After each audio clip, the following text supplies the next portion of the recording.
Chapter 387. The leader of the Taiha tribe was stunned for a moment, but he quickly realized what its hymn meant. The clear fruit. The person who stole their clear fruit was the young man in the Yanjiao team carrying a pile of prey. Stop! The leader of the Taiha tribe roared and took 2 big steps towards Xiaoxian. He was so agitated that the veins on his neck bulged. When the Taiha people moved, Duo Kong moved too. He turned and blocked their path. What? You want to steal the prey? The Yanjiao people all stopped and looked at the Taiha tribe. It looked like they were waiting for Duo Kang's order, and they would immediately throw down their prey and start fighting. The Taiha tribe. The leader of the Taiha tribe tried to control himself, but this was not the time to fight. He suppressed his anger and pointed at Xiaoxian. He asked Duo Kong, who was blocking his path, "Who is he?" As Yanjiao's neighbors, the Taiha tribe did not know Yanjiao very well, but they knew a lot about Yanjiao. They would compare people and events to each other. For example, Yanjiao's outstanding young warriors like Taozheng, Zhui, Wu Zhan, etc. The Taiha tribe knew about them, but Xiaoxian, the young man who stole their things, they had no impression of him at all. Duo Kong already knew why the Taiha tribesmen reacted this way. He snorted, "It's none of your business." Then, Duo Kong called his team and left, leaving the Taiha tribe to sulk. They were not as good as him, and their things were stolen. They could only admit defeat. But that person, the leader of the Taiha tribe, decided to talk to their chief about this when they got back. They did not expect Yanjiao to be hiding someone. On the other side, Xiaoxian had already learned about the clear fruit from Guang Yi. So that's the clear fruit. It had been some time since the incident. After finding the tribe, Xiaoxian put all his attention on the tribe and completely forgot that he had snatched the clear fruit from others. Sometimes he would think about it, but soon he would be delayed by other things. Moreover, when they were in the tribe, the chief and the others never asked Xiaoxian to take out the fruit. They just put it aside and forgot about it. "I left it at home. I'll bring it to you when we get back," Xiaoxian said. "Ah, there's no need. Since you got it, it's yours." Duo Kong quickly waved his hand. Guang Yi had the same idea. "I don't have much use for it. It would be more effective to distribute it to the warriors in the tribe." After knowing the effects of the clear fruit, Xiaoxian didn't plan to keep all of them for himself. He decided to distribute them when he got back. The hunting team was warmly welcomed by the tribesmen. On the artificial river outside, a 10-meter-wide bridge made of thick tree trunks had been lowered. Some people came over to help carry the prey. Everyone was very happy when they heard that the hunt was fruitful. After moving the bone beast up the mountain, Xiaoxian gave the nest of tapers he caught to Zhao Ming and his brother's house. After all, when he first arrived, he stayed at their house for a night. When he heard that Xiaoxian gave them a nest of food, Zhao Ming didn't even bother to wipe the mud off his body. He ran home to take a look. There was an elder at the foot of the mountain who knew more about tapers. He told Zhao Ming to raise the nest of tapers and eat them when they were big enough. It didn't cost much anyway. If there wasn't a mother around, the baby tapers might not be able to survive. But with a mother around, it was much easier. They eat young twigs, young leaves, and fruits. Oh, and by the river in front of the tribe. They also eat the grass that grows near the water. An auntie who had tried raising tapers before shared her experience with Zhao Ming. Xiaoxian helped build a circle before he was called up the mountain. The hunting team had to split the prey, and the shamaness wanted to talk to him about something. Xiaoxian also shared some of the bone beast with Xiaoxian's team, since they helped carry it. When Xiaoxian couldn't take care of it, they were the ones who kept an eye on the unconscious beast. After splitting the prey, Xiaoxian didn't go back immediately. Instead, he went to the shamaness. It was much quieter in front of the shamaness gate. No matter how happy the warriors were, they would lower their voices when they passed by, worried that they'd disturb the shamaness. "You're here." The shamaness glanced at Xiaoxian and put down the animal skin scroll. She waved, gesturing for Xiaoxian to follow her into the house. There were no windows in the room that was used to store things. If they wanted to see clearly, they would have to light a torch. But the shamaness didn't light a fire. She went straight to a table with a box on it. The shamaness came out with the box and handed it to Xiaoxian. "Take these." Xiaoxian recognized the box. He opened it and saw 3 elders' bone ornaments. "All for me." Xiaoxian was shocked. "Yes." The shamaness nodded and sighed. "The ancestors would be more willing to give them to you." On the day of the welcoming ceremony, the 3 bone ornaments did light up. But after the ceremony, they dimmed again. They weren't as dim as before, but they couldn't compare to the one Xiao Xian was wearing. Ever since Yanjiao's two tribes separated, the bone ornaments never lit up again. There were no more elders in the tribe. Xiao Xian was an exception. Seeing Xiao Xian hesitate, the shamaness said, "If the two tribes reunite in the future and a new elder appears, it won't be too late to take them out." "No, I'm worried about losing them," Xiao Xian said. The shamaness face twitched. She said in a low voice, "Then wear them. Can't I leave them at home?" "No." Seeing that Xiao Xian still wanted to say something, the shamaness stomped her cane. "Wear them now." "Okay." There was a protrusion on the back of each bone ornament. There was a hole in the protrusion for a rope. Xiao Xian took off the bone ornament necklace he was wearing, untied the rope, and strung the other three on. Then he tied the rope and put it back on. The difference was obvious when the four of them were put together. Compared to the one Xiao Xian always wore, the ball in the middle was much dimmer.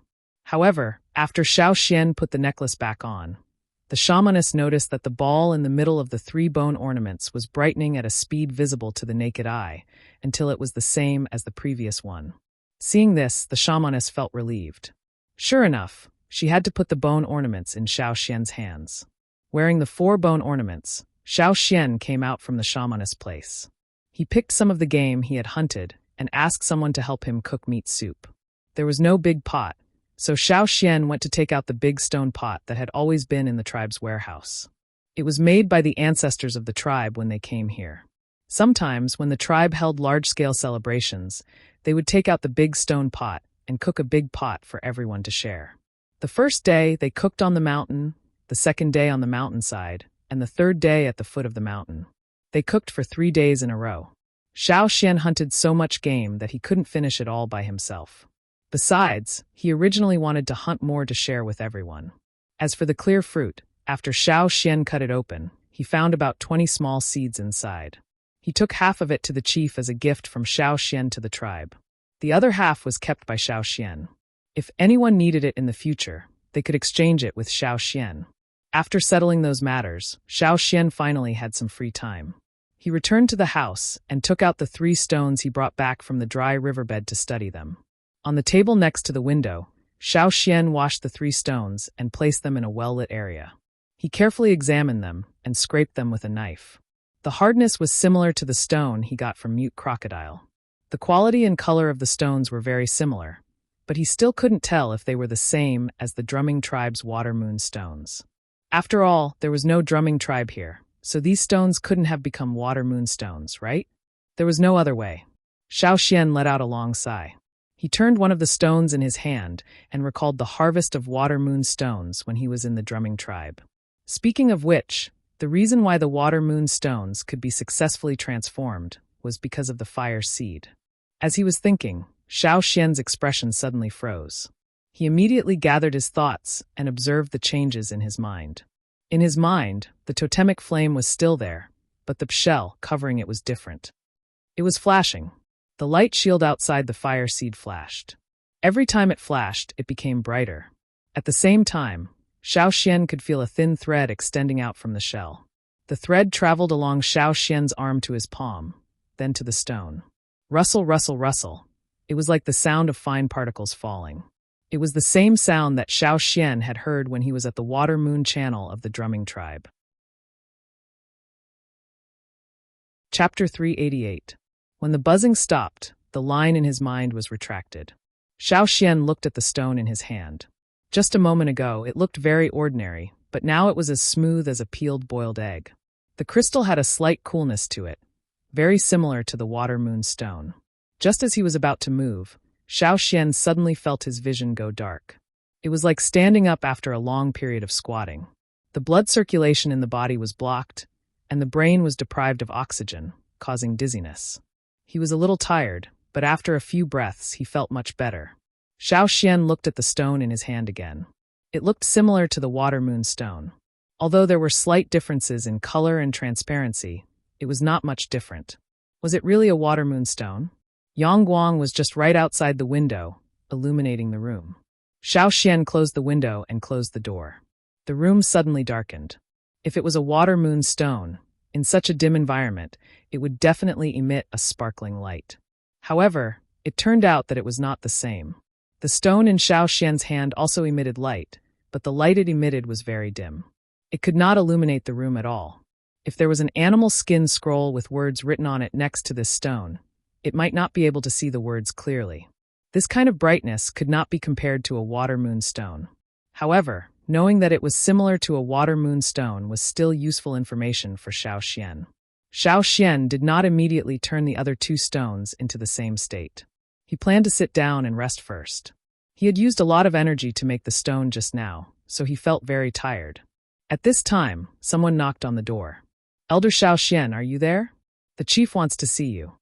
Someone shouted outside the room. Xiao Xian responded and put the stone on the table. He opened the window and patted some dust off his hands. This was left behind when the stone was formed. Getting up and opening the door, Xiao Xian followed the other person to the chief. Xiao Xian placed the crystal on the table by the window. The yang-guang outside the window shone in and shone on the stone. The entire stone seemed to be bathed in a layer of warm light. On the other side, Xiao Xian was called to the chief's place. When he entered the house, there were already many people there, similar to the last time he came. Duo Kong, Guang Yi and other important members of the hunting team, as well as a few respected elders of the tribe, were all sitting there. There were a few more people from the hunting group, but the shaman did not join in the fun. "Xiao Xian, come over here." Chief Zheng Luo pointed at the seat next to him. In the past, this seat belonged to the shaman. Even if the shaman didn't come, no one dared to sit there. This was the first time Duo Kong and the others had seen someone sitting in that position, and the shamaness and the leader didn't even say anything. As an elder, he had the right to do so. This time, Zheng Luo had called Xiao Xian over to discuss the trade at the slave owner's territory. They would not go to the royal city. Ever since they got into trouble there, they had not been there all these years. However, they still went to other cities a few times a year. It was impossible for everyone to go, so they were here to discuss the list of people who would go, as well as some things to take note of. This kind of meeting would be held twice before departure. Today was an impromptu meeting, so they didn't inform them beforehand. "I heard that there's more demand for white animal skins this year. Do you have any white animal skins left? Sort them out properly and raise the price when the time comes." The chief told everyone what he heard. After hunting, the tribesmen would hoard the fur they didn't need. White fur was their least favorite. First, it was easy to get dirty, and second, it was too conspicuous. Wearing it in the forest was like looking for death.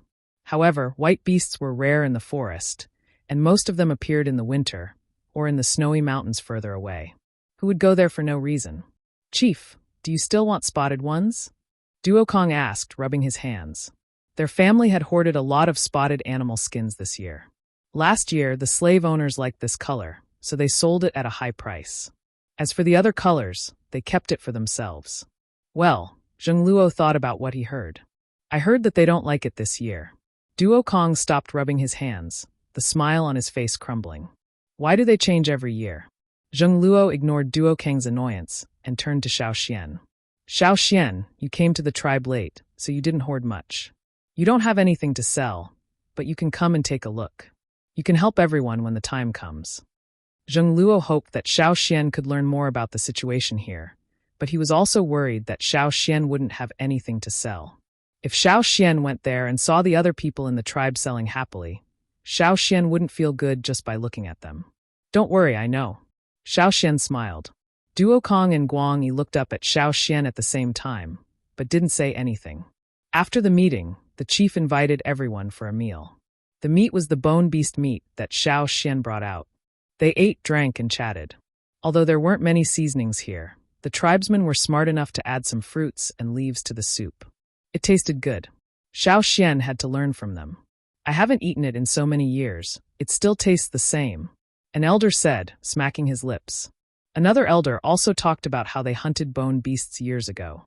He even told Xiao Xian where the bones could be used. Xiao Xian stayed at the top of the mountain until sunset. It was getting dark before he returned to his house. However, when he returned, he found many people surrounding his house. "What's going on?" Xiao Xian asked. "Hey, Xiao Xian, you're finally back." Duo Li squeezed through the crowd and ran over excitedly. "Elder Xiao Xian, what's that in your house?" Although the house wasn't locked, they didn't dare to enter. Even if the windows were open, they wouldn't dare to pick up the glowing thing. They weren't close enough to Xiao Xian to take things from him. Besides, Xiao Xian was an elder, second only to the shaman and the chief. How could they just take things from an elder's house? That was why they could only suppress their curiosity when they saw the glowing stone. Now that Xiao Xian was back, they were all excited. In the house. Xiao Xian didn't quite understand. He looked towards the house and understood. Although there were many people blocking the view, they could still see the light coming from the windows. Water moon stone. No, that wasn't it. The light wasn't exactly the same as the water moon stone. The color of the light was less cold and had a hint of warmth. The crowd in front of him was curious. When they saw Xiao Xian coming over, they quickly made way and fought to ask their own questions. Without answering the chattering cha-cha, Xiao Xian opened the door and walked over to pick up the crystal on the table. Even Xiao Xian was puzzled. It wasn't like this before he left. The stone wasn't this bright during the day. Why was it so bright at night? It was almost as bright as the water moon stone. He looked at the other two stones on the table. They were still two very ordinary stones. They didn't shine at all and were inconspicuous. Seeing Duo Li and the others craning their necks to look at them with expectant and curious eyes, Xiao Xian passed the crystal to them. When the crystal was in Xiao Xian's hands, the others didn't dare to touch it. But when Duo Li took it, everyone started fighting for it. Especially those who were close to Duo Li. They all squeezed over, wanting to take a look for themselves. It wasn't good to make a ruckus in front of Xiao Xian. Duo Li hurriedly spoke to Xiao Xian. After Xiao Xian agreed, he took the stone to a more spacious area outside the house and left with the noisy crowd. Once the crowd left, the surroundings became much quieter.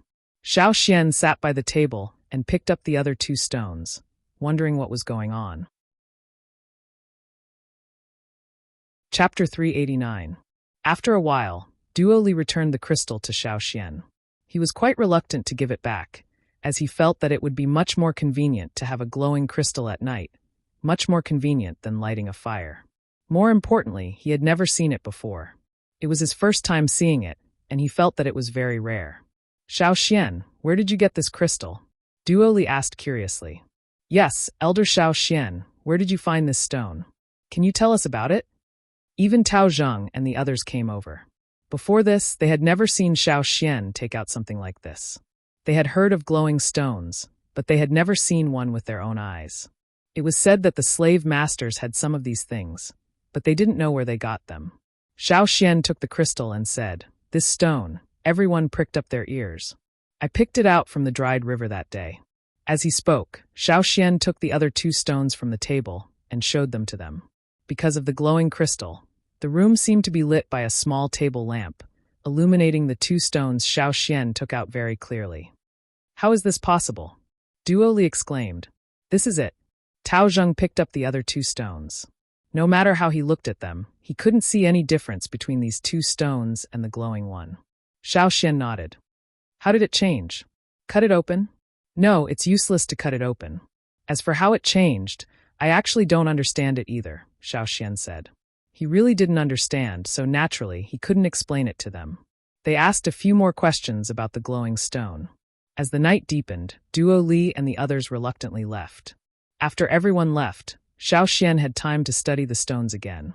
This glowing stone wasn't so bright during the day. At that time, it was placed. Xiao Xian thought for a moment, his gaze sweeping across the table, then the window, and then outside. Yangguang? Or could it be that this stone only glows at night?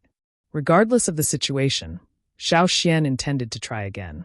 Weren't there still two more stones? He would find the answer if he tried again. Picking up one of the remaining two stones, Xiao Xian mobilized the totemic power in his body. However, when the totemic power in his body was active, it was not the totemic flame that worked, but the light shield that covered the totemic flame. When the light shield lit up, even the totemic flames that had been rolling inside would appear much more subdued. A ray of light extended from the light shield and flowed through Xiao Xian's body from head to toe. It then flowed along his arm to the stone in his hand. This time, Xiao Xian paid close attention to its changes. He could clearly feel that the outer layer of the stone in his hand had been peeled off. With a rustling sound, the outer layer of the stone shattered into a layer of powder and fell to the ground. Xiao Xian didn't need to personally brush it off. The powder naturally fell off, leaving only the crystal behind. However, the new crystal did not glow. It was not even as bright as the first stone during the day. Could it be that it really needed the sun? After bringing back 3 stones, Xiao Xian planned to leave the 3rd stone until the sun came out tomorrow to try again. Just like the first stone, after transforming the 2nd stone, Xiao Xian also felt a wave of exhaustion. He sat in the same spot for a while before packing up and going to sleep. However, while Xiao Xian slept well, some people didn't. For example, Duo Li, who had also brought back a stone, was studying the stone in the house. He was so noisy that his father, Duo Kong, woke up in the middle of the night and beat him up before he quieted down. However, he was only slightly quieter and gentler in his actions. When the sun came out the next day, Xiao Xian placed the non-glowing crystal that he had transformed last night where Yang Guang was. Then he used the same method to transform the 3rd stone. When Xiao Xian tried the 3rd stone, it was under the sun. He held the stone with his palm facing upwards so that it was fully in contact with Yang Guang. After the transformation, Xiao Xian brought the stone into the house and closed the doors and windows to block out the light. Sure enough, the 3rd stone was able to glow in the dark house. Although it wasn't very bright, it was much better than the previous 2 stones. The only difference was that it was in contact with more Yang Guang during the transformation. As for the stone that didn't glow last night, after Yang Guang placed it in the dark for a while, it shone brightly. Although it wasn't as bright as the drumming tribe's water moon stone, it wasn't any weaker than the first stone. Xiao Xian, Elder Xiao Xian. Duo Li hurriedly ran over. What's wrong? Xiao Xian asked when he saw Duo Li sweating profusely from his anxiety. This. Duo Li took out the stone in his hand, his face dejected. It's broken. Yesterday, he only wanted to study it carefully to see if he could make a stone like Xiao Xian's. But in a moment of carelessness, he broke the stone into pieces. I only wanted to cut off a little bit, but who knew that this stone would break into pieces like this? Duo Li said. Xiao Xian looked at the broken stone in his hand and said, this requires totemic power, not brute force. It was his own fault for not reminding him. Xiao Xian handed one of the 3 crystals to Duo Li. Take this. The other 2 changed too? Duo Li held the crystal in his hand like it was a treasure. Thinking of something, Xiao Xian asked Duo Li, are there very few glowing stones here? Yes, very few. Duo Li said. I heard that when people from other tribes found glowing stones like this, they would sell them to slave masters in exchange for a lot of food and gold. That was strange. Xiao Xian fell into deep thought. When he was there, although many people liked the water moonstone, and it was almost a universal currency, it wasn't rare to this extent. There were other glowing stones too, but they were much rarer than the water moonstone. Why was it that after the people here merged with the fire seed, their abilities increased, but many special things disappeared completely? Could it be that it was because of the fire seed? People gathered all the power of the fire seed in their bodies, so they couldn't obtain the stones and couldn't change them? With this question in mind, Xiao Xian went to find the shamaness. After hearing this, she frowned and thought for a long time. It was ironic. As tribesmen, they had never seen a fire seed. If this was on the other side of the sea, other than the wanderers, the other tribesmen wouldn't believe it. But here it was true. No tribe had a fire seed burning in their fire pit. The people of the Flaming Horn tribe could only see the totemic flame in their minds. However, they had never seen the flame that their ancestors brought over. No matter if it was stormy, rainy, or snowy weather, it would still burn in the fire pit without any firewood. They had never seen it with their own eyes. They only knew about it through the drawings their ancestors left behind. Even if the shamaness could see more through the Wu roll, it was far from being as clear as the real thing. The shamaness couldn't give Xiao Xian a definite answer, so Xiao Xian could only find the answer himself. After giving the remaining 2 glowing stones to the shamaness and the chief, Xiao Xian decided to go into the forest again and bring back more stones. Knowing that Xiao Xian was going to dig for stones, Duo Li, Tao Zheng, and the others were more enthusiastic than the other. Almost everyone in the hunting team came over, including Duo Kong and Guang Yi. They said they had to protect them in case they ran into trouble, but in reality, they were curious too. They wanted to know where the stones came from. This time, there weren't many people going out. They didn't bring along tools for setting traps, but large bags and tightly woven nets. The Taiha tribesmen who had been observing Yanjiao quickly reported this to their superiors.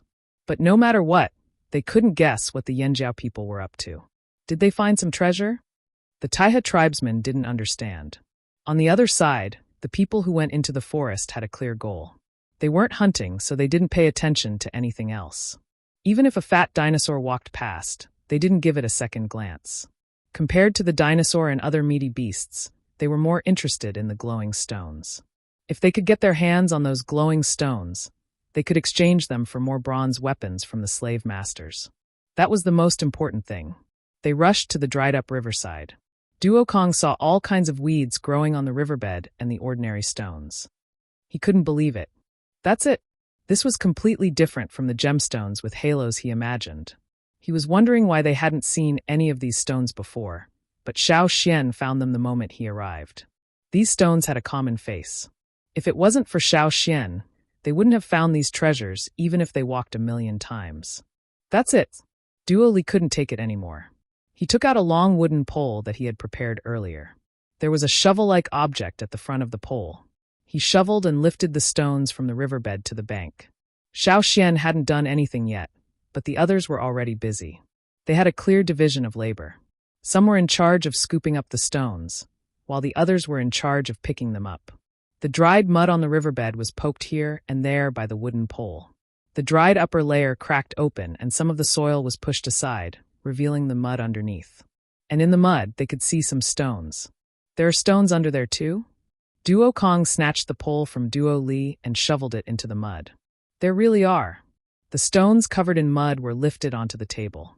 Ignoring the stench of the mud, they wiped them with leaves and handed them to Xiao Xian. Are these yours too? Duo Li asked. Xiao Xian took them and examined them. Then, in front of everyone, he held the muddy stone and activated his totemic power. The shamaness had said that they were all trustworthy people, so Xiao Xian wouldn't hide it from her.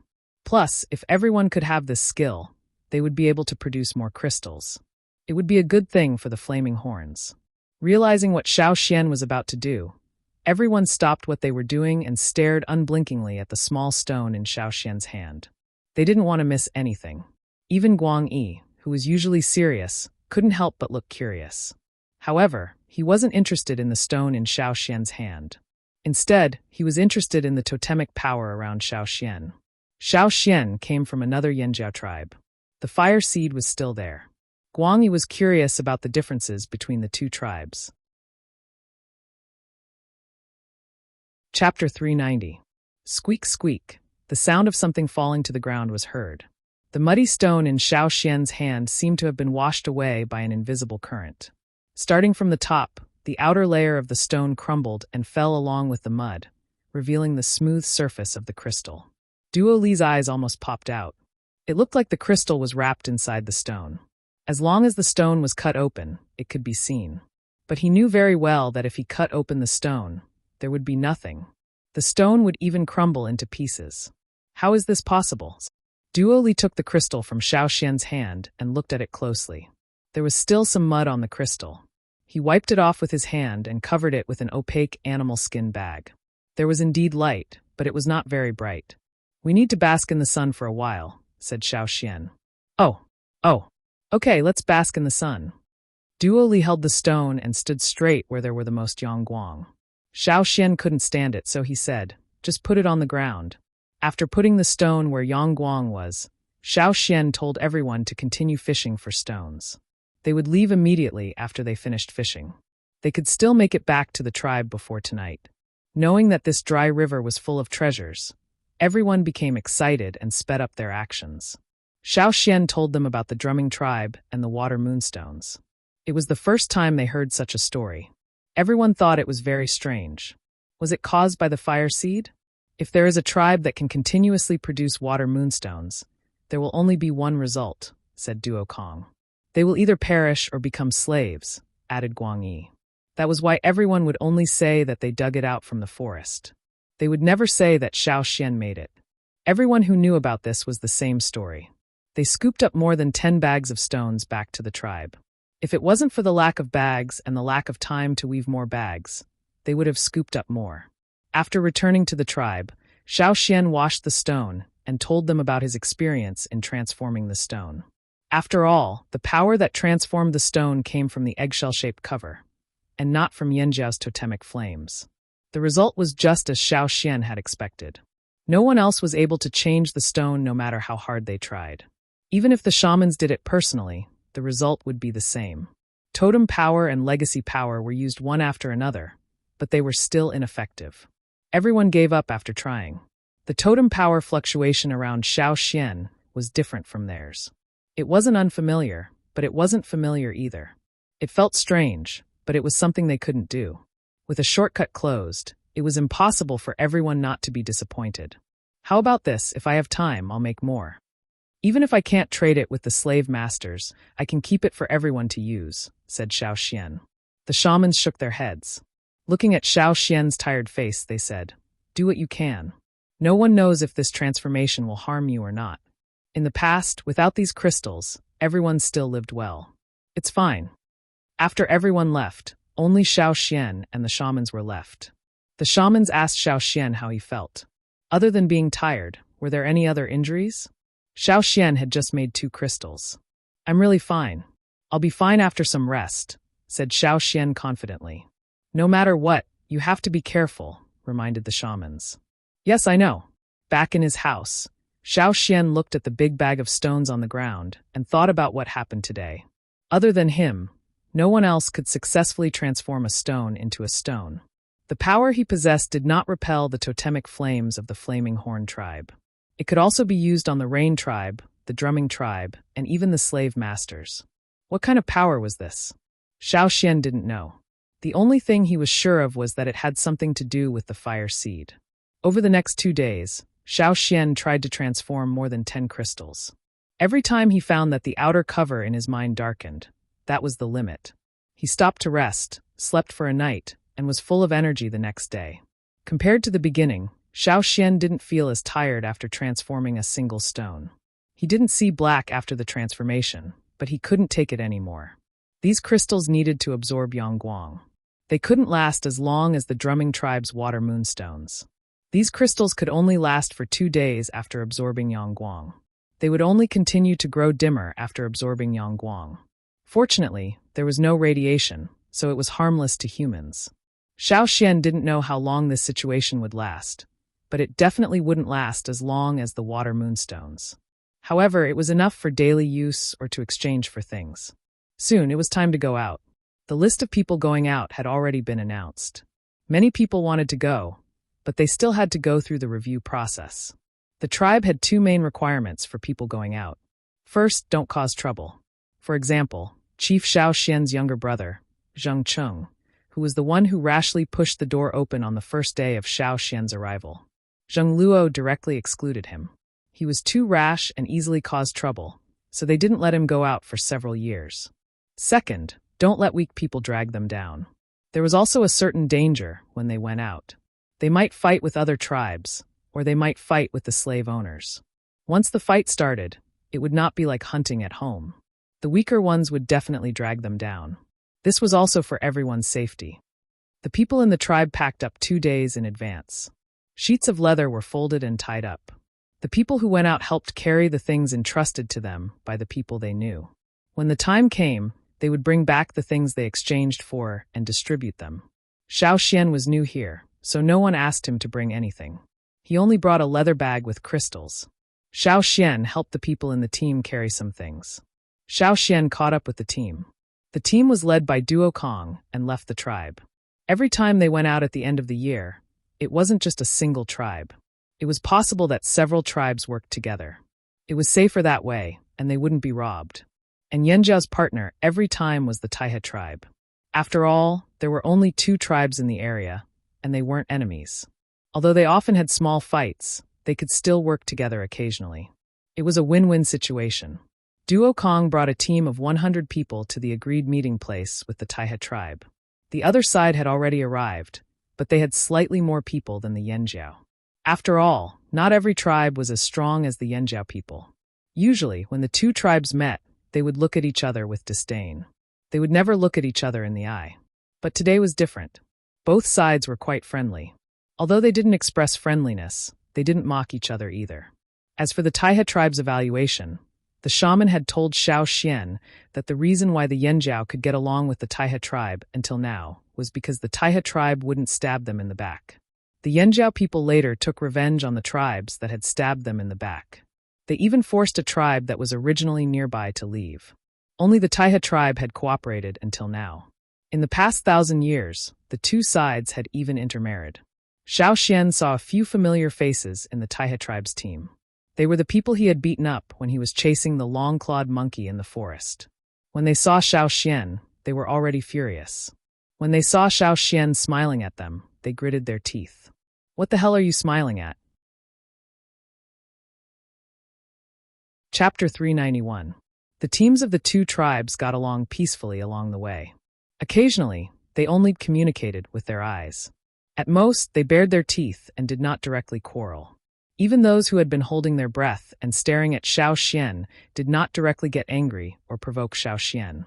In both teams, everyone was very restrained, and those who did not know how to restrain themselves were not allowed to follow them out. The people of the Taiha tribe were sizing up Xiao Xian, a relatively unfamiliar companion. After all, every time they went out in the past, the candidates were about the same, and they did not change many people. Everyone was very familiar with each other. Even Guang Yi could recognize some of them because he often saw them and got along for a long time. He could always remember some of their characteristics, not to mention the people of the Taiha tribe. However, the Yanjiao side did not pay attention to the Taiha tribe's sizing up eyes. As Duo Kong walked, he introduced Xiao Xian to Amba City, which they often went to. There were 6 major cities here, which once belonged to the 6 tribes of Ji, Chaoqiu, Yi, Feng, Mu, and Amba. They were also the 6 largest tribes at the time. However, after the Ji tribe unified the other 5 tribes, the place where the Ji tribe was located was expanded several times to form the royal city. The descendants of the 6 tribes lived in the royal city, but the cities originally built by the other 5 tribes still existed. The Yanjiao people had also been to the royal city. Duo Kong told Xiao Xian that because they had caused trouble before, they had not gone to the royal city for a long time. Instead, they went to the nearest Amba city. As one of the 6 tribes, the people of Amba had not been idle after they embarked on the path of slave owners. Some of them followed into the royal city, while others stayed in Amba city to develop. At the same time, Amba city was also the largest concentration of tribal people living in this large area. There were also wanderers here, but the status of the wanderers here was not like the ones Xiao Xian had seen before.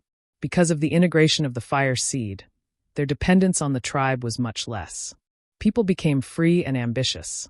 Some people left the tribe to develop and become wanderers. Those who had the ability to leave the tribe and develop on their own were all extremely capable people. Otherwise, they would have been slaughtered long ago. From the tribe, with the speed of the Yanjiao people, it would take at least 3 to 5 days to reach Amba city. If the weather was good and they were lucky, the time would be shorter, but if they encountered trouble along the way, it would take even longer. This time, no one came looking for trouble. On the morning of the 4th day, the group arrived at the gate of Amba city. There were guards at the entrance of Amba city. Every team that entered the city had to hand over some items to them before they were allowed to pass. Xiao Xian saw that Duo Kong had already prepared 10 pieces of animal skin for the guards.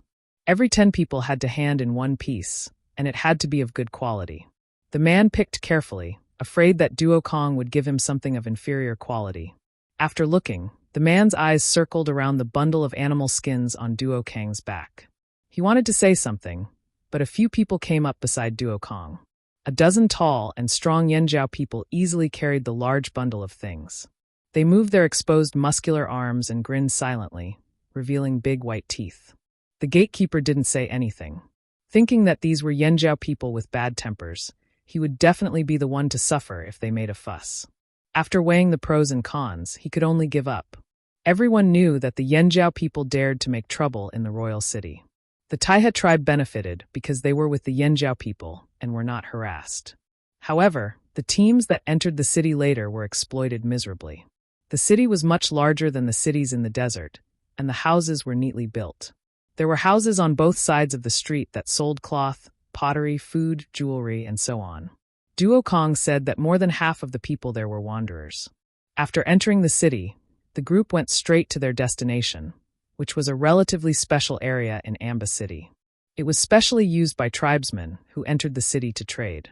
There were no fixed shops, so it was relatively free and more dangerous. "Okay, hurry up and find a place," Duo Kong waved his hand and said to the people behind him.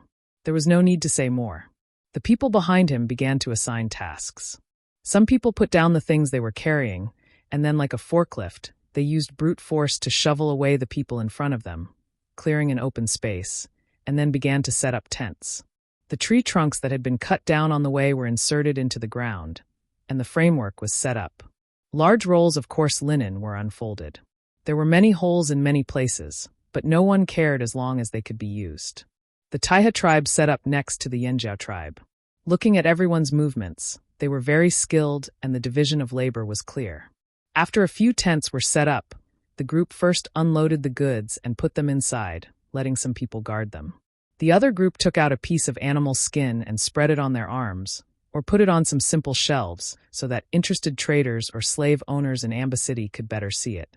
Xiao Xian helped set up the tents and spread out the animal skins, then looked to the side. Although the Taiha people also brought some animal skins, they also brought some other things. The Taiha people knew a lot about herbs, so every time they came, they would bring some herbs to sell. These sold faster than the animal skins. The people who were putting things over there saw Xiao Xian look over and immediately put on a vigilant expression. Xiao Xian calmly looked away and looked at what other tribes were doing in other places. Most of the people around sold animal skins and bones, but there were also a variety of shiny crystals. The slave owners liked to use these raw materials to make things. Xiao Xian did not take out the glowing stones at the beginning. He intended to observe them first, and then set the price. There were shouts all around, and in order to attract the attention of buyers, they all boasted about the things in their hands. This one said that he had the skin of an adult tiger in the mountains, and that one said that he had the skin of a cave lion king. In short, they had to attract the attention of others first.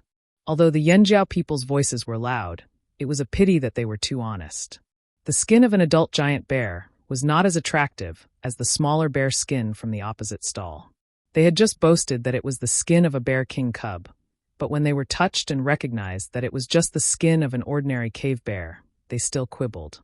Some of the stones used to cushion the table and press the tents were kicked around, and one of them rolled to Xiao Xian's side. These were all ownerless items. Everyone picked them up from the ground, or people who came here before threw them down. They were all ordinary stones.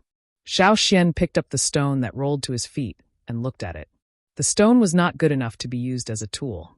However, it could be used for other things. Thinking of something, Xiao Xian took out his tools, a small stone hammer made in the tribe and a small knife. Among the many shouts and quarrels around, a series of tinkling sounds seemed very abrupt. Some people looked in the direction of the sound, wanting to know what was making the sound, but they found that someone was actually knocking on the stone. Xiao Xian waved the small stone hammer in his hand quickly, while the other hand held the stone and kept turning it, knocking out the extra places. When the shape of the stone was not regular, it changed at a speed visible to the naked eye. What is that? It could be said that when gold and pottery were widely used, stone tools were always the easiest to ignore. So when they saw Xiao Xian playing with the stone, some of the merchants who came to see the animal skins suddenly became interested and gathered around to watch. One of them was particularly conspicuous. He was wearing a dark brown animal skin coat. His tall and burly body squeezed through the crowd and moved steadily, as if the surrounding crowd had no effect on him. His two big palms were like palm leaf fans. When he pushed, the people in front only felt layers of pressure rushing straight at them. Before they could react, they were already pushed away. Seeing that person, Duo Kang's eyes lit up. He turned his head and gave a look to the people behind him. Everyone quickly spread out the dark fur animal skins and placed them in the most conspicuous place. Chapter 392. Some people around also noticed the approaching big man.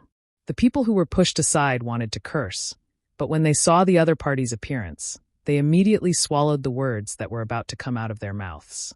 Most of the people present knew this person. He was a traveling merchant and was quite famous.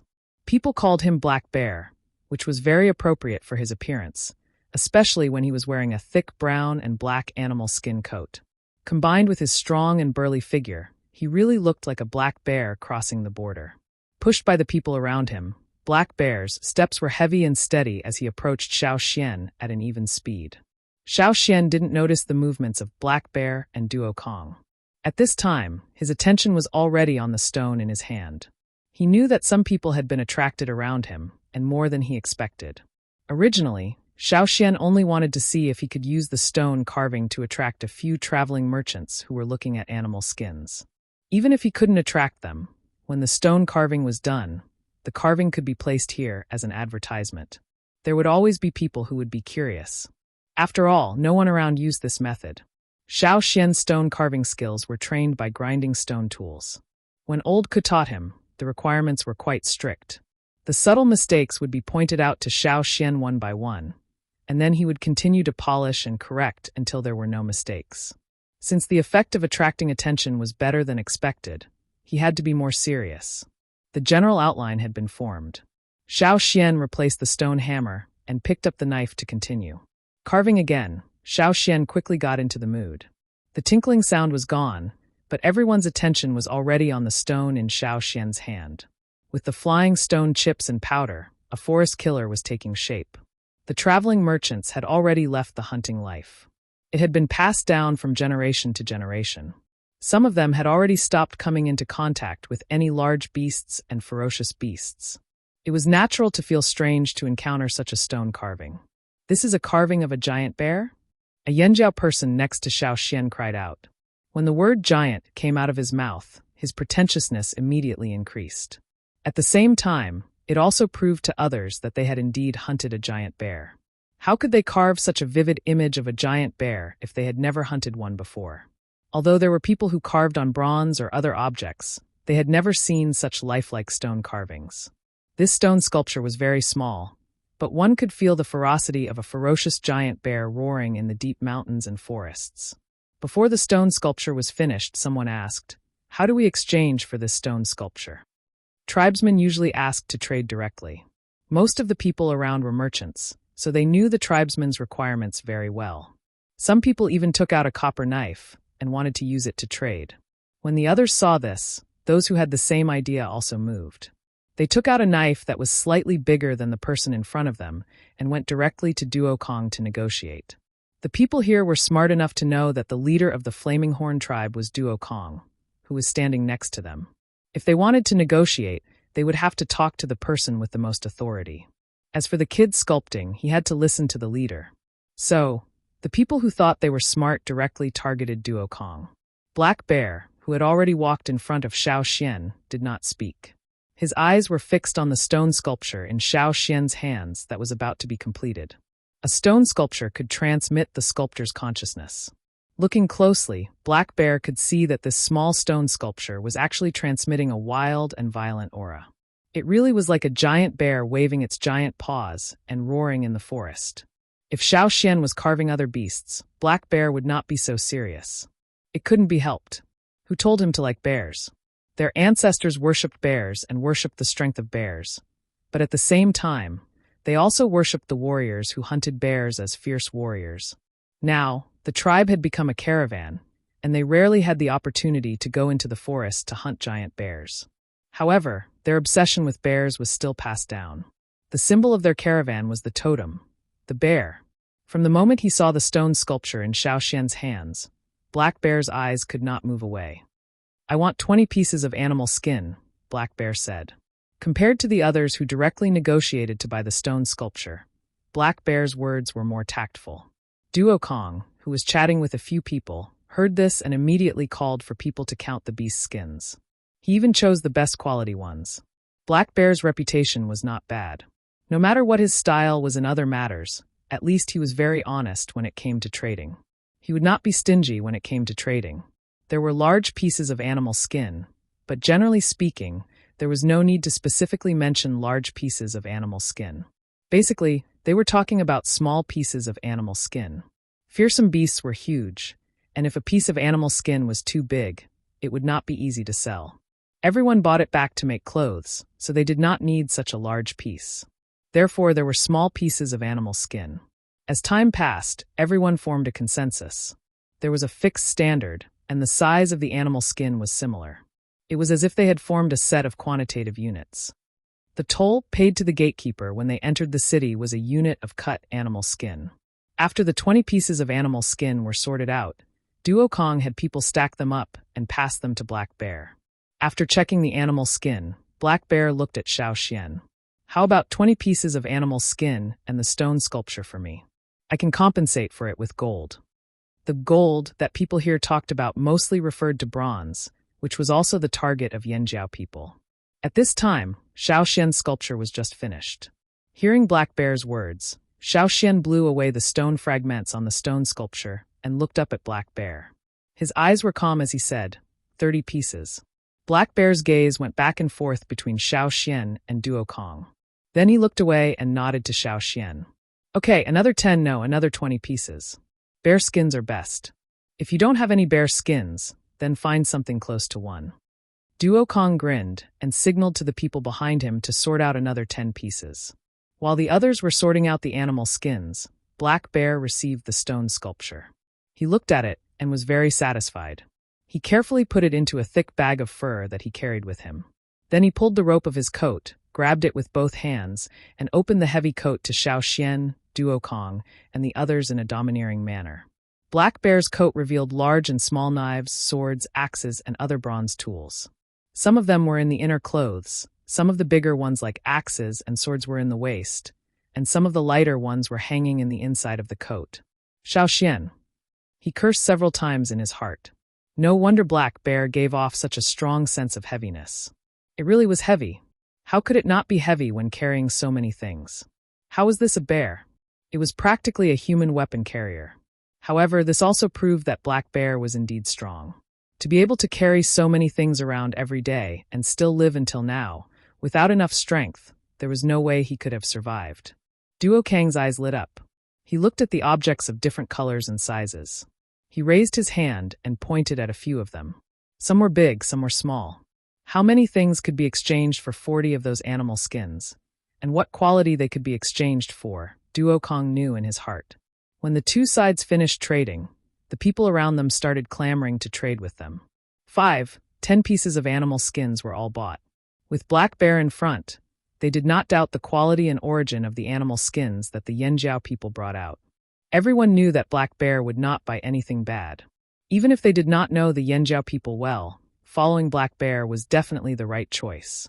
They were not as extravagant as Black Bear, but with so many people, Duo Kong was already grinning from ear to ear. However, even if these people wanted more stone sculptures, it was already too late. In one day, almost half of the animal skins were sold. This made Duo Kong very happy. In the past, he might not have been able to sell so many in 5 days. Today, he managed to do it in 1 day. Sure enough, Elder Xiao Xian had a way. At this rate, they would be able to return in less than 10 days. At night, when they were huddled together in a simple tent to rest, Xiao Xian took the time to carve another stone sculpture. This time, it was not a giant bear, but a different kind of fierce beast. For the next 2 days, Xiao Xian would take out a stone sculpture every day. Just like the first day, he would give them away if they bought more. For those who wanted to buy animal skins, this was very attractive. Although many people could not buy dozens of animal skins at once, they would still patronize the Yanjiao area for the sake of the stone sculpture. Those who bought a large number of animal skins to take away the stone sculptures were traveling merchants and people sent by the slave owners to buy them. On the 5th day, the animal skins brought by the Yanjiao people were almost sold out. Everyone did not have to keep an eye on the goods. After exchanging them for copper weapons, food, and so on, they each took what they had and gathered together to exchange. The people of the Taiha tribe were quite envious. This time, because they had brought some relatively rare herbs, they were selling things much faster than before. But no one expected that Xiao Xian would appear in Yanjiao. Without a big order, Xiao Xian no longer carved. Seeing that there were not many things to sell in Yanjiao, he took out his own stones. For this reason, he had asked people to help look after them yesterday and let these stones shine in the sun all day. Now, as long as he took them to a slightly darker place, he could see the obvious light on the stones. In the past few days, more and more tribesmen came to Amba City. The surroundings were full of shouting and quarreling, competing to see whose voice was louder and whose was louder. From time to time, people could be seen being sent flying. Xiao Xian did not compete with them in terms of voice. Instead, he made a wooden sign with words written in bright plant pigments, a new gem that glows in water, water sun stone. The drumming tribe's crystal stones were produced during the full moon and were called water moon stones.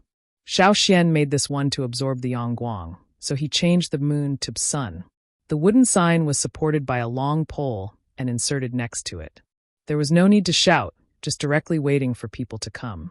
Shao Xian had people turn the wooden sign every once in a while to change the direction, so that people in other directions could also see the words on the wooden sign. New things were always full of attraction. Just now, there were tribesmen who were glad that Yanjiao was finally deserted. Who would have thought that not long after, they would see a large number of people rushing to Yanjiao? There was no way around it. It was just that the sign erected there was too eye-catching. Chapter 393. As soon as Shao Xian took out the stone, it attracted a lot of people's attention. The words on the wooden sign were simple and clear. So many people didn't look at anything else and went straight to the Yanjiao area. What is it? It's glowing? It can't be nonsense, right? That seems to be the place where the Yanjiao tribe is. Their animal skins were selling well before. Let's go and see if it's real or fake. No matter what their opinions were, curiosity had already risen in their hearts. They would rather waste more time than miss out on any possible rare item. For the purchasers sent by the slave owners, if they brought back rare items, their superiors would be happy, and they could get a lot of benefits. For the merchants, after buying from the tribes, they could change places and resell to other slave owners, and they could still make a profit. On the Yanjiao side, the goods they brought were almost all sold. After Shao Xian took out the crystal, more and more people gathered around, and they spontaneously protected him. Every year, there were many thieves who took advantage of the chaos to steal things, and they had to keep their eyes open. This time, Shao Xian brought a total of 10 crystals, and now he only took out one. At this time, the weather was already cold, and many people were wearing large cloak-like animal skins. It was easy to check if the crystal was really glowing, and they just had to cover it with their own coats. But don't even think about stealing. There were so many eyes around, and as long as they saw the slightest sign, they wouldn't be able to take back their claws. One by one, people squeezed over with large animal skins that completely covered the light and covered the crystal in Shao Xian's hand with their large animal skins. Their eyes moved closer to look. In the dim field of vision, the small crystal emitted a clear light. Holding it, they could easily see the words in the dark. Without waiting for them to look, Shao Xian had already taken back his hand and showed it to the next person. After looking at about 50 people, Shao Xian put away the crystal and returned to his original position. He said to the crowd, "What do you think? Are you satisfied?" Some nodded, while others remained silent. However, all of them stared at Shao Xian with fiery eyes, waiting for him to continue. Shao Xian didn't say anything. Duo Kong took over the mission, but he didn't tell the whole truth. He only said that they found this crystal when they were hunting fearsome beasts. They dug it out from the bottom of a river that was connected to the sea. This wasn't a lie. If that river had water, it would be bigger than the one in front of the tribe. It could be considered a big river, right? It was said that the river would flow to another, bigger river, and then the bigger river would flow into the sea. This was not wrong. As for the total number of crystals, Duo Kong only said that there were 5. This was decided by Shao Xian, Duo Kong, and the others last night. Unlike Shao Xian, the people who often hung around here were no strangers to Duo Kong. Therefore, they believed that Duo Kong wasn't lying. At least, he wouldn't lie completely.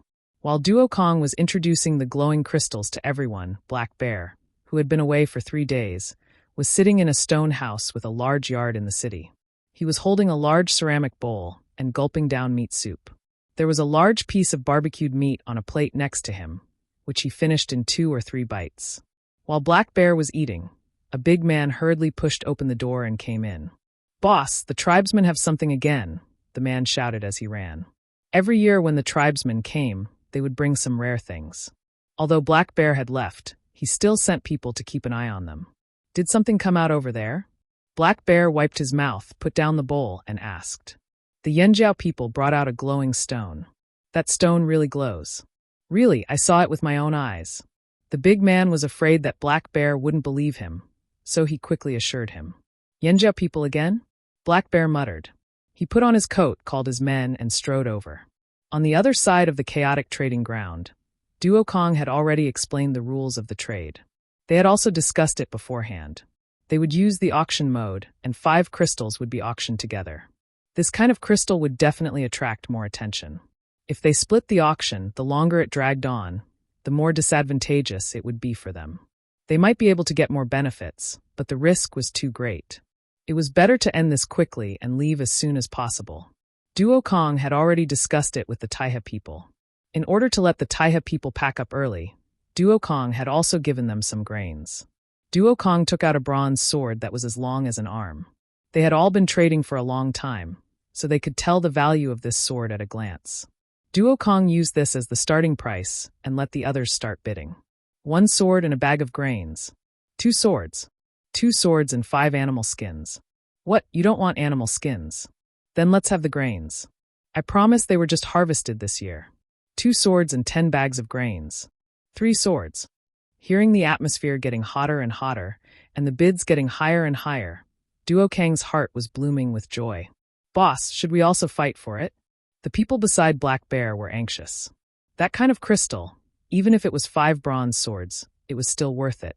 Once they reached the royal city, they just needed to resell, and they could get even more. Black Bear's gaze swept over Xiao Xian and Duo Kong. He was about to call out a price when he heard an arrogant voice shout, "A bronze cauldron." Just as everyone was shouting with the unit of measurement that Duo Kong had given, a cauldron suddenly appeared in the midst of all the swords. It was very abrupt, like a group of pigs that suddenly screamed like a chicken being slaughtered. Whoosh! A path was forcibly broken through the crowd. 4 tall men with strong muscles opened the way in front, followed by a young man wearing a silver-gray animal skin coat.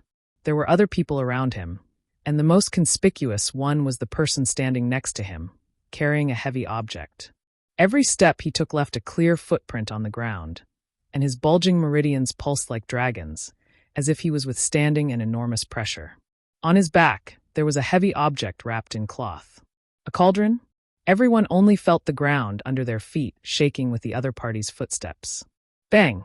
The heavy cauldron was put down not far from Xiao Xian and Duo Kong. When it landed, it made a muffled sound with metal trembling. The people who heard it felt as if their hearts were shaken to their throats. That is, someone guessed the identity of the young man. To be able to appear in such an arrogant manner, it was naturally a slave owner in Ambacity, and his status was not low. The young man who walked slowly raised his hand and swept the non-existent dust on his animal skin coat. In a tone of charity, he said to Xiao Xian and Duo Kong, "A copper cauldron. Don't you tribesmen like copper? I'll give you a cauldron, enough for you to make a lot of swords." Duo Kong almost spat out a mouthful of saliva. Listening to this tone, people who didn't know would really think that they could take advantage of it. How could a copper cauldron be the same as a cast sword? Do you really think that a copper cauldron can be easily made into another thing? Do you think we're easy to fool? When the other party pulled down the cloth, revealing the copper cauldron that reflected the dazzling light, many people present exclaimed. Looking at it this way, this cauldron was really good. Hey, that's not right. Why are the 3 legs of this cauldron not the same length? The triangular copper cauldron's 3 legs were too long and one was twisted. It was not stable on the ground, and the pattern on the copper cauldron looked blurry. Even part of the circular cauldron's body was sunken in. The slave owners here valued the cauldron very much. They used it as a ceremonial object, and certainly would not tolerate such a failure in their own homes. Now, this show-off actually took out an inferior product to bully people. What? Did he think that he was giving charity to beggars and directly throwing trash? Yanjiao people didn't like slave owners. If you talked to them about strength, they would talk to you about class. If you talked to them about class, they would talk to you about class. They would never talk about the same topic. So the Yanjiao people didn't like slave owners who thought they were great. But the slave owners did have a lot of good things in their hands. There was a lot of technology and knowledge that they needed to learn. They admitted this and paid some price to learn and understand it. But it didn't mean that they were afraid of the slave owners. And when the slave owners looked at the Yanjiao people, they felt that the Yanjiao people were a group of troublemakers. They didn't listen to reason or force, and they were too damn stubborn. Unfortunately, this young master obviously didn't understand the style of the Yanjiao people. No exchange. We don't want the cauldron. We only want the swords and axes that have already been forged, Duo Kong said. He didn't expect to be rejected. The young man frowned and wasn't satisfied with Duo Kang's answer. You don't want it? We don't want the cauldron, Duo Kong confirmed again. The young man smiled, but there wasn't much of a smile in his eyes. Instead, there was a flash of darkness. You must have it. As the young man's last word fell, the person who had just put down the cauldron bent his arms and rushed forward. His arms, which seemed to have accumulated all his strength, were like ignited cannons. He pushed the cauldron on the ground towards Xiaoxian and Duo Kong. The cauldron, which was pushed up at high speed, flashed like a golden light. It left the ground and brought with it a biting cold wind and the chill of metal. It went straight for Xiaoxian, who was holding the crystal. Black Bear thought that Duo Kong would intervene. After all, in this kind of situation, usually the one who intervened was the leader of the group. They represented the entire tribe. Their opinion was the decision of the entire group. Fight or compromise, the onlookers thought to themselves. But to everyone's surprise, Duo Kong, who was standing closest to Xiaoxian, didn't make a move. He still stood in the same spot. Xiaoxian, who was facing the cauldron, lowered his waist and bent his knees. His whole body was like a mountain that was rooted to the ground. He raised one arm and pressed it against the cauldron. He actually chose to take it head-on. Bang! With the reverberation of heavy metal, it was as if a huge drum had suddenly been struck, producing a deafening sound wave. Even the golden light reflected by the three-legged cauldron seemed to have been completely dispersed in that instant. The moment the sound rang out, everyone in the tribe's trading area was shocked. What happened? This was what those who didn't see what happened were thinking. What happened? This was the person who saw the whole thing but couldn't react. Black Bear's eyelids kept twitching. That kid actually took it head-on with one hand. Bang! There was another sound. This time, it was different from the explosion of sound waves. This time, it was the sound of a heavy object falling to the ground. The body of the cauldron, which was almost as tall as a person, fell to the ground again. The surrounding soil and stones were shaken away. The dust was blown away by the wind, but the cauldron didn't move forward an inch. It stopped in front of Xiaoxian. Chapter 394. Because of the protection of his subordinates and several slaves, and Ping, who sat there with a proud posture, did not suffer much damage from the momentum. Only the sound just now hurt his ears. Pushing aside the people in front of him, and Ping frowned and looked at the person standing there like a mountain. He looked at the totem pattern on the other's body and seemed to have seen it before, but he couldn't remember. And Ping cursed his bad luck. Today was really unlucky. He went to check the goods early in the morning and brought back the pre-ordered cauldron. Who knew that there would be a mistake in the cauldron casting?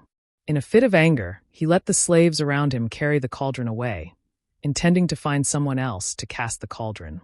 There were so many people in the Yin family, why let an outsider cast the cauldron? What's more, it was cheaper to cast the cauldron himself. However, when he came out of the cauldron casting, he heard someone say that there were treasures in the free trade zone, so he brought people over. He wanted to exchange a useless cauldron for those treasures. Not only could he get rid of the failed product, but he could also show his generosity. If the other party did not give him face, he would use force. Who would have thought that such a situation would occur? What were the people around him saying? Yanjiao tribe. The name was a bit familiar. Meeting that pair of eyes, and Ping actually felt a sense of fear. And Ping had no choice but to look elsewhere, but his neck seemed to be particularly stiff when he turned around. Xiaoxian, who had been sitting there, had stood up because of the cauldron. At this time, the hand that blocked the cauldron was still on the body of the cauldron. His feet were apart, his knees were propped up, and his body was slightly crouched.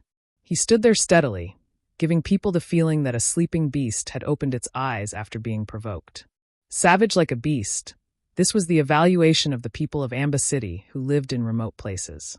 The Yanjiao tribe in front of him was also the same in Ping's heart. And in Ping's eyes, the moment this savage beast woke up, a powerful aura erupted from its body. That was not the power that an ordinary savage beast could produce. That ferocious aura that rampaged just now was something that no one present could ignore, no matter how slow they were. Tricky. That was in Ping's thought at the moment. After the silence, there was a burst of noise. They thought that the person in charge here was Duo Kong. Even if it wasn't Duo Kong, it would be Guang Yi. They didn't expect it to be the young man who took out the gem. Who is that person? Are all the young people in Yanjiao so powerful? Hee, look at that in City Guy's expression. I wonder if the two sides will really start fighting. It's good to fight. We can take advantage of the opportunity to pick up some good stuff. I heard that the Yanjiao people got a lot of good stuff these days. Although many people had other thoughts, they knew to keep their voices down and not say it out loud. They just kept their eyes fixed on the movements on the field, waiting for the opportunity to explode. And Ping's eyelids trembled slightly. For a moment, he really didn't know what to say. The people around Onping rolled their eyes and immediately seized the opportunity to stand up, wanting to leave a good impression in front of Onping. He took a step forward and pointed his finger at Xiao Xian and the others. He raised his chin and said, "What? Do you want to be enemies with the 6 tribes of Amba?" Because they used to belong to one of the 6 strongest tribes, even if they were later merged and subdued, the people of the Amba tribe, who were now the people of An City, still liked to call themselves the 6 tribes of Amba. This way, they would have face and satisfy their vanity. Unfortunately, for the Yanjiao people, it didn't matter if you were from the 6 tribes of Amba or the 7 tribes of Amba. If you stepped on our bottom line, don't blame us for fighting back. Xiao Xian looked at the other side calmly and said, "I heard that you 6 tribes of Amba like cauldrons. We'd better not take what you love. This cauldron is yours." It was clearly an ordinary-looking hand. Compared to the enormous cauldron, it was so tiny. However, the scene from before gave people the feeling that the entire cauldron was enveloped by this hand. At this moment, it was the same. Bang! As the hand on the cauldron retracted and slapped, there was another sound of metal trembling. It was heavy with a high-pitched sound and unrestrained murderous intent. Once again, it resounded throughout the entire free trade zone. The cauldron, reflecting the golden light of the sun, turned into a stream of light and flew straight to the person who had just jumped out. The cauldron flew so fast that the person who had just jumped out couldn't avoid it at all. Under the collision, the skin on the surface of the person's body seemed to suddenly split open, bursting out several bloody marks. Blood splashed from the cracks, and the sound of broken arm bones and sternum was completely suppressed by the sound made by the cauldron. All the people around saw was the figure of the person who flew out upside down with blood spurting out. When he fell to the ground, there was a long trail of blood. The cauldron fell to the ground. Because the 3 feet were uneven, it couldn't be stabilized. After landing, it buzzed and swayed several times before standing crookedly. At this time, the flaws of the cauldron were completely exposed. Black Bear looked at the crooked cauldron with contempt in his eyes. They didn't even bother to look at this kind of thing. As for the idiot who took out this thing and wanted to force a trade, he deserved to be slapped in the face.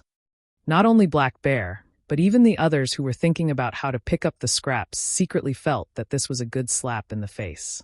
Did they really think that their tribesmen's eyelids were shallow and that they could be dealt with by a little broken thing? Although the onlookers retreated a little further, as if they wanted to stay away from the battlefield, they didn't really leave. They didn't mind watching a show. Moreover, for most of the tribesmen here, they usually gave face to the people surnamed in an Amba city, but they weren't really afraid of them. Naturally, they were happy to see the Yanjiao people humiliate the Ans. Anyway, this matter didn't involve them. On the other side, seeing his subordinates on the ground, and Ping's expression twisted. This was a provocation to the authority of Amba City. Unable to sit still any longer, and Ping suddenly stood up and waved his hand. "Beat them." After a pause, he added, "Get those glowing stones back for me." After receiving the order, several figures around and Ping rushed straight to Xiao Xian. But this time, Xiao Xian didn't move. When the other side rushed over, several figures also rushed out from his side and behind him. Duo Kong and Guang Yi rushed to the front. Did they think they were dead? If they all relied on Xiao Xian to fight alone, they would be scolded by the shaman and chief when they returned. There was the sound of metal clashing, as well as the collision of bones and muscles. Fists and feet collided, and with the sound of bones breaking, a figure smashed to the ground. Puff, puff, puff, puff. Another sound of people falling to the ground rang out one after another. And Ping's twisted face became even more ferocious with these sounds, but he didn't have the guts to fight personally. After smashing the last person who rushed out to the ground, Duo Kong and the others returned to their own camp and stood around Xiao Xian. Duo Kong took out an axe that he had exchanged not long ago and threw it to Xiao Xian. Xiao Xian caught the axe and turned the handle between his fingers. Then he held the handle firmly in his palm and looked at An Ping and the others not far away. Without the paint, the flame-like totemic patterns on their bodies were fully displayed. If there was only one beast that had just woken up from a deep slumber, now there was a group of beasts. The aura of 100 people was almost twisted together like a burning axe, ready to break through all obstacles. Strong, fearless. Even the bystanders who had retreated could feel the pressure clearly. You have your untouchable status. I have my overbearing and unreasonable ways. Don't try to reason with me. In the free trade area, the first person to break the rules has no right to talk about reason. No matter what, the Yanjiao people's bottom line was always very clear. You want something? All right, just do as we say. Take out as much as you need, not a single one less. Otherwise, we'll beat you up. There was a sense of anxiety in the air. Even the onlookers didn't dare to make a noise. At this time, a clear voice suddenly came from outside the crowd. What's going on? As the voice fell, the crowd parted to form a path. Unlike in Ping, the person who appeared at this time wasn't so ostentatious, but he was more eye-catching. Many of the tribesmen in the trading area knew him. And Ping gave people a sense of vanity, but the person who appeared at this time had a noble aura. This was a member of the main bloodline of City. Hearing the voice, and Ping's face suddenly changed. He put away his other expressions, and his eyes were filled with panic and fear. But thinking about it, what did he do wrong?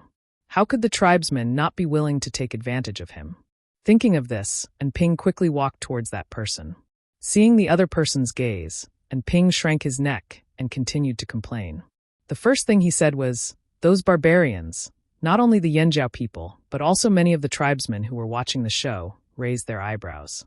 Barbarians? At least I abide by the basic rules here. What about you guys? Do you think I won't show you how barbaric I am? And Yen stood there quietly, listening to Ping's complaint. His expression didn't change, and he didn't interrupt. Instead, he stretched out his palm. It didn't seem to have any offensive power, but when it hit Ping's body, Ping directly spat out a mouthful of blood and flew out. The crowd watching the show hurriedly made way for Ping to fall directly to the ground. If it weren't for Yen here, they would have stepped on him a few more times. Yen looked down on what Ping did. He only felt that how could City raise such an idiot? Fortunately, they were in charge of this branch. As for the other branches Ping belonged to, those who could raise idiots were naturally a bunch of idiots and trash. Yen looked down on them even more. Yen knew that the tribesmen in the trading area were angry, so he simply used Ping to appease the tribesmen in the trading area. Looking at the people around him, sure enough, after seeing Ping get beaten, the anger on their faces faded a lot. Looking around with a faint smile, Yen said in a clear voice, "My City also follows the rules. Since we provide a place for everyone to trade, naturally we will abide by these rules." After he finished speaking, he looked at Xiao Xian and the others. He waved his hand to have people bring over a large box. Yen said, "That crystal stone, I will pay 5 swords and 5 bags of grains. Is there anyone else who wants to increase the price?" The surroundings were quiet. Even if they weren't convinced, after thinking about it, they still gave up. First of all, they really couldn't afford the price City offered. Second of all, they didn't want to compete with the young master of City. This young master still followed the rules, so they also gave him face. Black Bear's eyes flashed with ridicule when no one was paying attention. Rules? Rules my ass. Chapter 395. Duo Kong looked at Xiao Xian, and when he saw Xiao Xian nod, he went over to count. Xiao Xian also took out the 5 crystals. "In that case, these things are naturally yours." And Yen smiled, and the anxious atmosphere from before dissipated. Letting people take the crystals away, and Yen also let people drag the cauldron that was standing crookedly on the ground. "This cauldron is a gift to you as an apology. Although the cauldron was a failure, it was still bronze after all. If it was not satisfactory as a weapon, it could be used to make other things." Even Black Bear felt that this gift was good. Duo Kong naturally felt that this gift was very cost-effective, but it also depended on Xiao Xian's thoughts. Young people were, after all, impetuous. Sometimes, in order to fight, it was understandable that they did not want the benefits in their hands.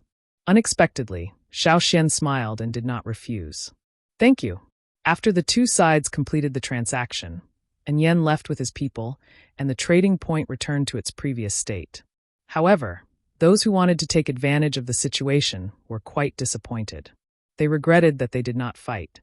The people of the Yanjiao tribe packed up their things, and left amidst the discussion of the people around them. The people of the Taiha tribe also left. This was something they had arranged long ago. On the other side, the people around Black Bear watched the Yanjiao people leave. They raised their thick fingers and pointed in the direction the Yanjiao people left. "Boss, should we follow them?" "Of course. I don't believe that's all they have." Black Bear grinned. The people of the Yanjiao and Taiha skillfully left Amba City, took care of a group of followers, and then quickly left along the road they came from. Originally, Duo Kong planned to go another way. This was what they did every time. When they came, they would take one road, and when they went back, they would take another road. It was safer this way.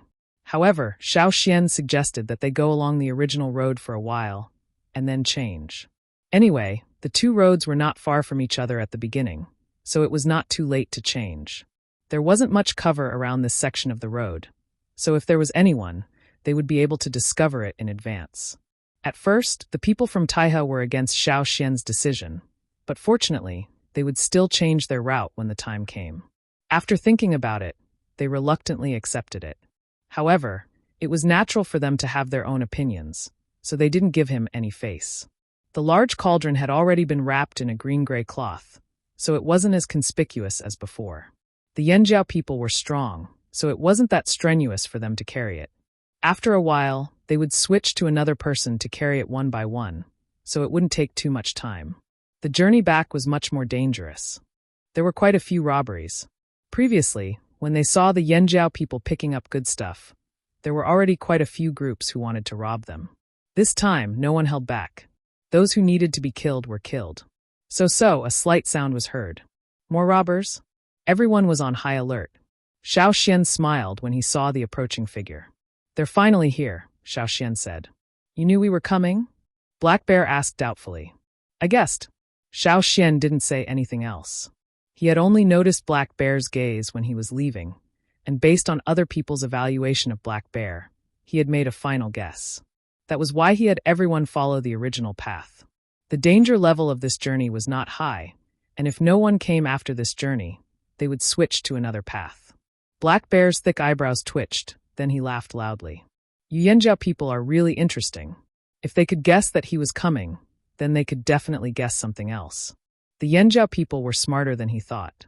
Seeing that it was Black Bear, the others relaxed slightly. Duo Kong walked up and asked, "Could it be that you still want to trade with us?" They had left in a hurry, so they still had some things that they hadn't sold. There were even more people from Taiha left. Hearing this, they looked at Black Bear expectantly. "That's right," Black Bear said in a rough voice. "I know you still have those glowing crystals. I'll trade with you at the same price as in yen. How about that?" Seeing Xiao Xian nod, Duo Kong was happy. When he heard that Black Bear would buy all of their remaining goods, Duo Kang's eyes narrowed into slits. The people from Taiha were no longer angry. In fact, they were quite grateful for Xiao Xian's decision. Now that they had sold all of their goods, it would be easier for them to go back. After letting his men complete the trade, Black Bear asked Xiao Xian about the use of the glowing crystals. After Xiao Xian finished, Black Bear touched the thick leather hat on his head, took out a piece of bone engraved with a bear pattern, and handed it to Xiao Xian. "If you have such goods in the future, you can come to us directly. I'll still eat the animal skin and other goods. Oh, and that stone carving of yours, if you have it, I also want it. It's best if it's a giant bear, but if there's no giant bear, other things are fine too." Black Bear also mentioned their base in Amba City. Coupled with the bone plate, if Black Bear wasn't in Amba City, they could still trade as usual. The Yanjiao people didn't have to worry about being cheated. Cooperation? The Taiha people were a little surprised. Black Bear's reputation was indeed good, but he didn't always have a fixed partner. They had trading forces everywhere, so they didn't have to be afraid of the people of Amba City. Even if they were enemies of Amba City, they would still trade with them, not to mention the Yanjiao people who only had a little friction with them. But even so, the Taiha people were still surprised that Black Bear would find Yanjiao people to cooperate. Could it be that he really took a fancy to Yanjiao's crystals? After the trade was completed, Black Bear added, "Don't believe the people of Amba City, especially when they mention rules. Because in the hearts of the Amba people of the 6 tribes, what they say is the rules." The people of Amba City never had fixed rules. In the past, when the Yanjiao people went to Amba City to trade, it wasn't conspicuous, and there weren't many things that they really valued. But this time was different. The Yanjiao people not only beat the people of Amba City, but also took out things that would cause trouble. "Thank you for telling us," Xiao Xian thanked him. "Even if I didn't tell you, you would still be on guard." Black Bear's eyes swept over a large wooden box next to Xiao Xian. "Can I know what's inside?" Just now, when Xiao Xian moved the box, he heard a little sound. It wasn't the sound of metal, but more like the sound of stones colliding. Could it be that there was still something good that hadn't been taken out? As a businessman, sometimes his curiosity was still very strong. Otherwise, how could he smell a business opportunity? "Those are not things for trade." Xiao Xian refused. With that said, Black Bear was even more curious. He pestered Xiao Xian for a while, promised some other benefits, and took out some small bronze objects as gifts. Only then did he let Xiao Xian open the box. When he saw the things inside, Black Bear was stunned for a moment, then burst out laughing. Then, in a good mood, he called his men to leave. The people of the Taiha tribe, because of their angle, did not see what was in Xiao Xian's box. What was inside was not the things that Xiao Xian exchanged with the crystal stones. Naturally, it was something else. What was it? Ignoring the curious gazes of the people of the Taiha tribe, Xiao Xian packed up his things and planned to set off again. The person he was waiting for had arrived, so it was time to change his route. With Black Bear as a partner, the Yanjiao people would not have to worry about being rejected by the people of Amba City when they brought things to trade. After taking 2 steps, Xiao Xian stopped again. He saw that the cloth wrapped around the cauldron had been torn. Guangyi was letting people wrap it with other cloth. Although this was a failed cauldron, the material and parts of the cauldron were still very exquisite. The body of the cauldron was heavy and thick, and the engravings and words on it were full of an ancient and fierce sense of mystery. At that time, when An Yen proposed to give the cauldron as a gift to the Yanjiao people as an apology, the others felt that because the cauldron was a bronze object, it could be recast into other objects, or exchanged for more benefits, so the Yanjiao people accepted the gift. But Xiao Xian agreed to accept the cauldron not entirely because of this. The main reason was that he was very interested in the engravings and words on the cauldron. The people of the Great 6 cities used the cauldron as a ceremonial object. The cauldron symbolized power, whether it was a major celebration or a reward for people. Many times they would record some more special things on the cauldron, representing different meanings. And Xiao Xian was interested in this. Yes, most of the people here were literate, but the extent of their knowledge was very limited. The words they were familiar with were the words commonly used in daily transactions. As for the more complicated words, there were fewer people who understood them.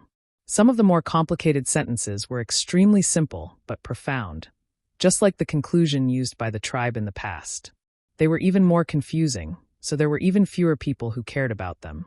Many people made their own weapons, but never added words on it.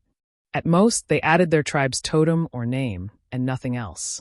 They felt that it was too troublesome, and were not as particular as the people of the Great 6 cities. Not only did they add words, but they also drew a lot of other patterns that were superfluous to them. Just like this cauldron, although they knew that there were words on the cauldron, they only felt that it was for decorative purposes and could not understand it. They were also not interested in these things, so naturally they would not look at it. When the cauldron was wrapped up again, Xiao Xian's gaze moved away from it. "Let's change our route." Duo Kong called the rest of the people who were still resting, and the group set off again. On the other side, Black Bear led his people away. There were also people who tried to rob them, but they were all dealt with quickly. "Boss, you saw that kid from the Yanjiao tribe in the box. What was in it?" One of the people in Black Bear's team pulled a leaf from a nearby tree, wiped the blood on his sword, and asked. "Something interesting," Black Bear replied. "What could make you laugh like that?" Everyone was puzzled. "How many of the people in Yen sent out do you think will come back?" Black Bear asked. They had a wide network of people in City, so they were naturally aware of Anyan's movements. Don't be fooled by Anyan's righteous appearance in front of others. He kept talking about the rules, but in reality he was ruthless. As soon as the Yanjiao people set off, he sent people to chase after them. He also knew that the Yanjiao people used to take a different route back, so he sent people to chase them in that direction. He did not expect that the Yanjiao people would go back the way they came. However, they would definitely meet the Yanjiao people later on. Speaking of which, neither route was safe. On one side, there were people from other tribes waiting to ambush them, and on the other, there was Anyan's people chasing after them.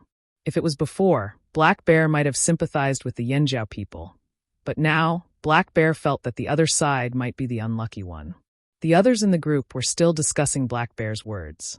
Seeing Black Bear's gloating face, they could not help but ask, "Boss, how many of Yan's people do you think will come back? Even if they fail, at least half of them will come back, right?" "Half? Hey, 10 or 20 is more like it. How is that possible?" The others did not believe it. "Is it a trap? That's impossible."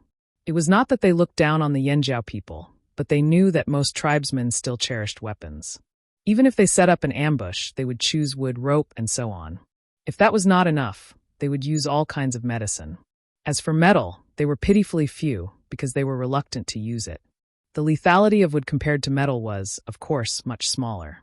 Bone was very restrictive and inconvenient to use, so in the use of many traps, many tribesmen may not be able to compare to the people of the 6 great cities. Not everyone was as generous as the slave masters of the 6 great cities. In this world, there are not only wood and metal. Black Bear sighed.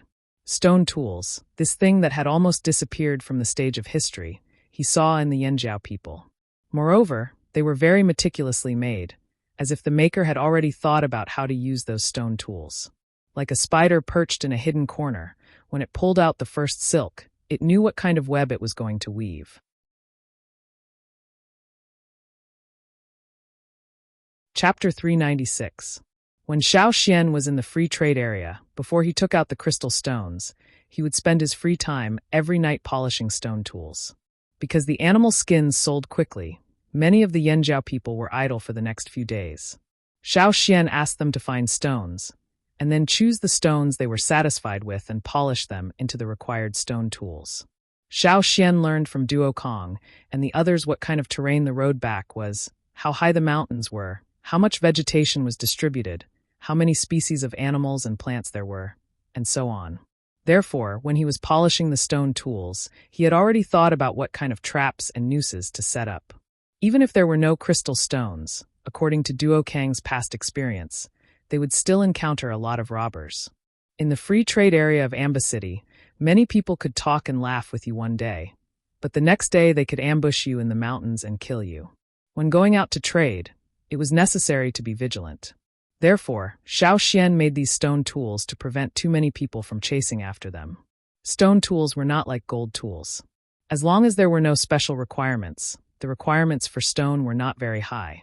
Usable stone materials were everywhere in the mountains and forests, unlike gold tools, which were not distressed to waste. For many tribesmen, a small dagger could be precious. Of course, it was impossible to throw out gold tools like darts or hidden weapons. If they threw them away and couldn't get them back, they would definitely be distressed. Obviously, the people sent out by Yan to chase after them had the same idea. They inquired about the Yanjiao people's previous style of conduct and inquired about their past deeds. But they had never heard that they would use large-scale traps and hidden weapons on their way back, so they didn't care about chasing after them. At first, because the Yanjiao people did not follow the original route, they didn't see any figures. Later, when they saw footprints and other traces of walking, they excitedly continued to chase until they heard the slight sound of a string bouncing. It was as if a bird had flown up from a tree, and then they were faced with dense wooden thorns. It was really too sudden. Even if they reacted quickly, they couldn't completely avoid the sudden attack of the wooden thorns. One of the members of the team waved the sword in his hand, and the sword shadows formed a shield, blocking the wooden thorns that were shot at him. At the same time, he kicked the ground with the tip of his foot and quickly bounced away, trying to avoid these wooden thorns. However, when he landed again, he stepped on something. He felt as if there was a thin rope suddenly pulled out from under his feet, and then there were wooden thorns coming at him from the side. Not only that, every time he took a step back, he would trigger a hidden noose, and then round after round of attacks. There were so many people in the team. As long as one or two of them triggered the trap, once they panicked, they would trigger the other traps. It would be impossible to guard against them. Wooden thorns were not as hard as metal, but when they were shot out at high speed, they could still injure people. Furthermore, there were other things on the wooden thorns. Once they broke through the skin, the poison on the thorns would spread through the blood. It would not kill them, but it would cause them a lot of trouble. It would also affect the speed of their pursuit. Bang! With a soft sound, A cloud of light yellow powder suddenly exploded in the air. Like a fog, it quickly spread out. Those who could escape from the battle hurriedly jumped away. No matter what it was better to avoid it. The people who were attacked by the wooden thorns thought that it was some kind of poison. They held their breath and waited until they blocked the wooden thorns and jumped out of the attack range. When they saw the light yellow smoke dissipate, they breathed again. When everything finally stopped, the leader looked at the people who were rolling on the ground and secretly said, "Trash." His gaze shifted to a tree beside him. There were more than 10 thin wooden thorns nailed to it. He carefully moved over, and after making sure that nothing else was triggered, he quickly reached out and plucked a leaf. He wrapped it around a wooden thorn and pulled it out of the tree trunk. This was a wooden thorn from a plant in the mountains. The end of the wooden thorn still had some greenish-brown marks, indicating that it hadn't been long since it was pulled out. In the forest, there were many such plants, but many animals had rough skin and dry flesh. These wooden thorns weren't much of a threat to the animals with thick fur, but humans were different. They didn't have thick fur to protect them, nor did they wear armor. After being hit, they would be affected by the poison on the wooden thorns. Fortunately, the poison wasn't strong and wouldn't kill them. The tribesmen liked to use these little things. The leader sneered. However, who was the one who had set up the continuous attacks that were as dense as raindrops? Was it an ambush by others? Or was it the Yanjiao people who left? There was a faint, sweet fragrance in the air. He didn't know if it was the fragrance of the flowers on the tree or something else. The leader threw away the wooden thorn in his hand and frowned. He glanced around with hazy eyes. Even after several rounds of attacks, they still couldn't find any traces of a trap. Keep chasing. Ignoring the people on the ground who were affected by the poison, the others planned to continue forward. Everyone be careful. Those tribesmen like to use these little things. The leader said. In their eyes, these were all little tricks made of wood and flowers. But after just 2 steps, they didn't know who stepped on something, but there was a short sound of rattling vines. Everyone's nerves suddenly tightened, and they clenched the weapons in their hands. The leader grabbed a bronze shield from one of the team members and vigilantly looked in the direction of the sound. However, they did not receive a new wave of wooden spikes. Instead, they saw a few strange wooden objects that resembled crescent moons fly out. Furthermore, they did not fly towards them. Instead, they flew in a direction far away from them. The flying wooden objects accurately passed through the gaps between the branches in the forest. They weren't blocked by the thick trunks and dense branches. Instead, they rushed out of the cover of the leaves and flew in an arc into the distance. Bang, bang, bang.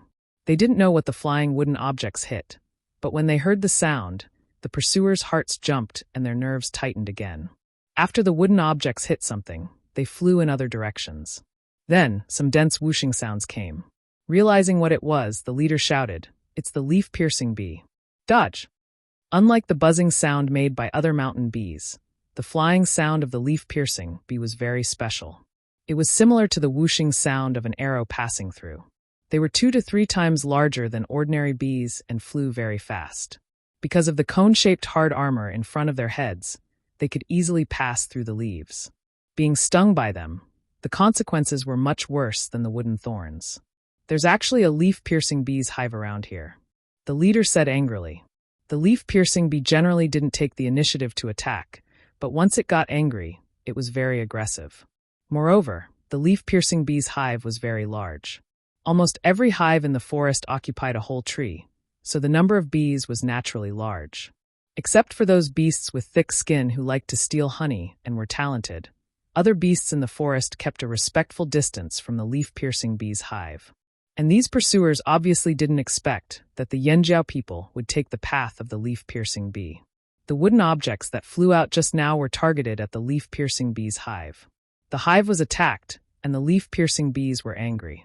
Just by listening to the sound of the leaves being passed through, one could know the mood of the leaf-piercing bee at this time. As soon as they heard that it was the leaf-piercing bee, the others in the team panicked and quickly spread out to distract the attention of the leaf-piercing bees. If those leaf-piercing bees went after the others, they could also escape this disaster. However, even if they spread out, there were always leaf-piercing bees chasing after them. It was the light yellow powder with a slightly sweet smell. Thinking of the reason, the leader was angry and aggrieved. If it was a head-on fight, then it was nothing. He was annoyed that the tribesmen's little tricks could kill people. Many of those leaf-piercing bees were slapped to the ground with a sword, but the more it was like this, the angrier the leaf-piercing bees were. The whooshing sound in the forest continued. A man touched the noose because he was trying to avoid the wasps and was hung up by his feet. Before he could use his sword to cut the vines, he was clamped by 2 large clamps with sharp stone awls on both sides, like the mouth of a giant beast. He didn't even have the chance to scream. In an instant, the blood spread. Similar situations happened everywhere else. Some were tied up, some fell into the potholes, and then what greeted them was the real killing move. The whooshing sound of the leaf-piercing bees, the dense whooshing sound like rain, and the panicked screams of the pursuers mixed together in the forest. At the foot of the mountain, 2 groups of people were hurrying on. It was the Yanjiao and the Taiha tribe. They could hear a little of the movement on the mountain. Not only the Yanjiao people, but the Taiha tribe people also glanced at Xiao Xian from time to time. They didn't know what Xiao Xian had done. After changing paths, Xiao Xian told them to hurry on with all their might, ignoring the traces left on the ground. Then Xiao Xian brought a few people to cover their backs. Before leaving, he asked the Taiha tribe people for some medicine. Because it was for the safety of the 2 teams, the Taiha tribe people didn't hide anything. They gave Xiao Xian everything he asked for. The powder that attracted the leaf-piercing bees was made by the Taiha people. They dared to walk near the leaf-piercing bees' nest because the Taiha people had a way to avoid the leaf-piercing bees. The team waited for a while at the foot of the mountain. Xiao Xian came back with people, but the expressions on the faces of the people who came back were very strange. Some were at a loss, but some were looking forward to it. Duokong was one of them.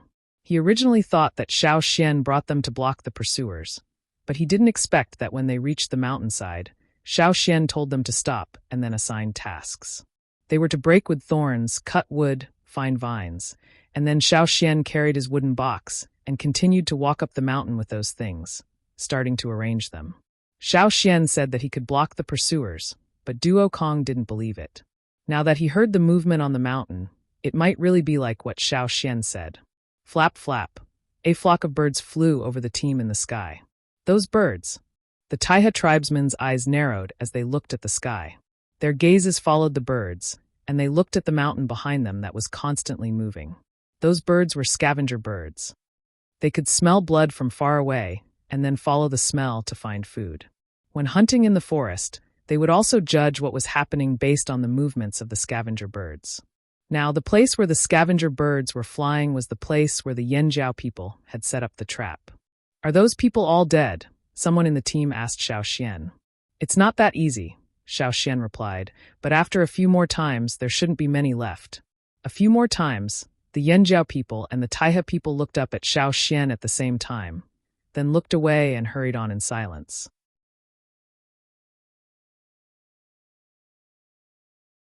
Chapter 397. The team didn't cover their tracks. Even if they did, they wouldn't be able to cover them completely, so they didn't bother. There were a few hundred people carrying goods and cauldrons. It was impossible for them to not leave a trace in the forest. After a while, Xiao Xian would set up some more traps. The Taiha people would also help. Their drugs would make Xiao Xian's traps even more pleasurable. As long as the people behind them continued to follow their footsteps, they could continue to enjoy themselves. If they could use skills to deal with the enemy, why would they need to use brute force? The Yanjiao and Taiha people were happy to see this. They didn't need to waste time and manpower to deal with the pursuers.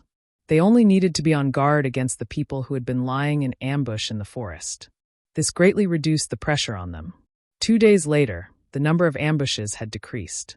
They didn't see a single person after half a day. Duokong relaxed. It was finally over.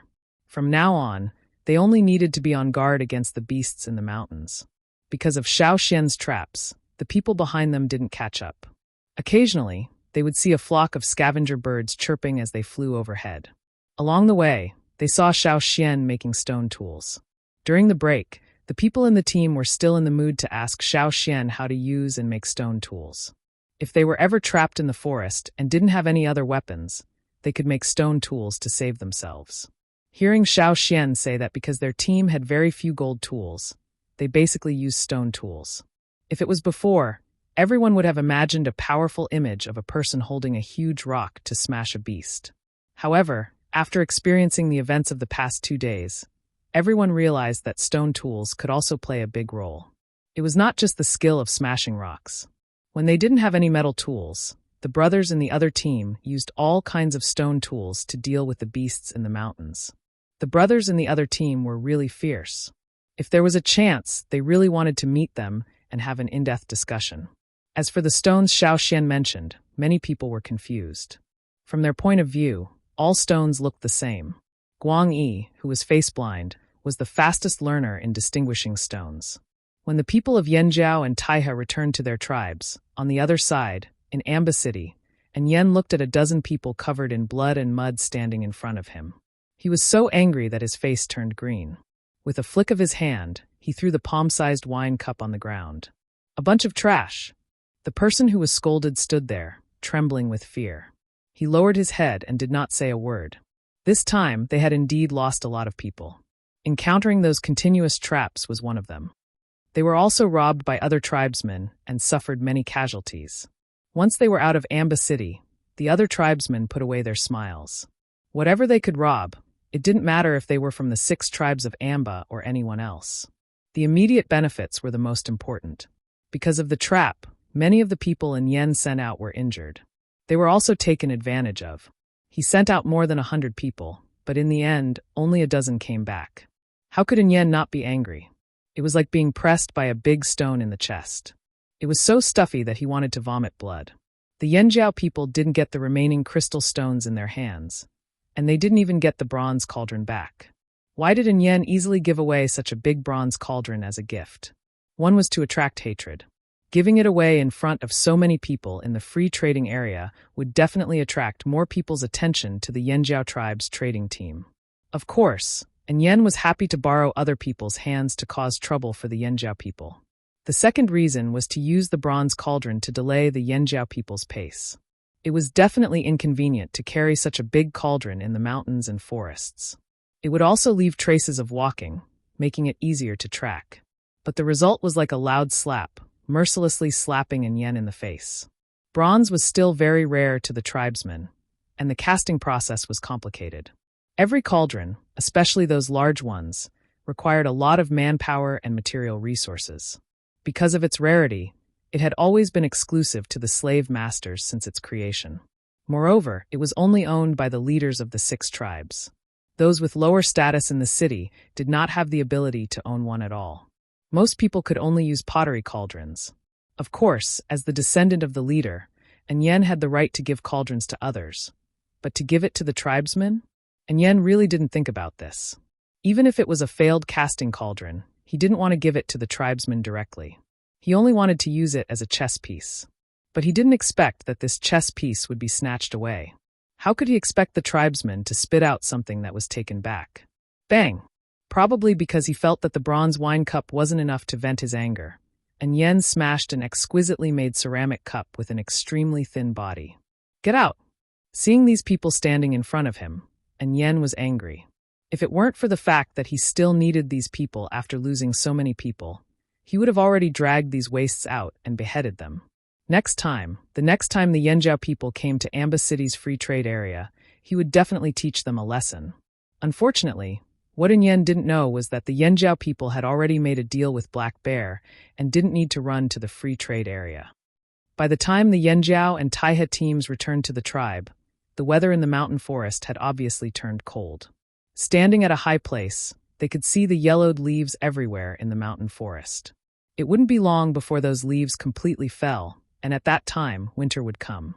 After going out to trade, the Taihe tribe people learned one thing. It was better not to provoke Yanjiao's little elder. He could fight head-on. Playing dirty? He could still do it. Especially the few people who fought Xiao Xian before. They were glad that Xiao Xian didn't trap them at that time. Otherwise, they would have been tortured to death or angered to death. After parting with the Taihe people, Duo Kong led the team back to the tribe with a smile on his face. The big cauldron that reflected the golden light was also carried by Duo Kong. At this time, there was no need to hide it. He lifted the cloth to reveal the body of the cauldron, which was quite eye-catching. Looking at Duo Kong, who couldn't wait to jump up and show off with the cauldron, Guang Yi pursed his lips and called for the others to follow. Walking through the forest, they saw the river outside the tribe. On the other side of the river, Chief Zheng Luo led the tribe people and stood there to welcome the trading team. The big cauldron Duo Kong carried almost blinded the eyes of the people who came to welcome them. Zheng Luo's first reaction when he saw the big cauldron was disbelief. He closed his eyes and opened them again. Duo Kong was still carrying the shining cauldron with a grin on his face. If they didn't exchange for something useful, how could they exchange for a big cauldron? And it was a flat one.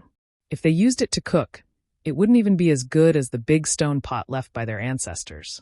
Seeing that the cauldron was unstable, Zheng Luo's expression darkened. What's going on? Zheng Luo went forward to ask.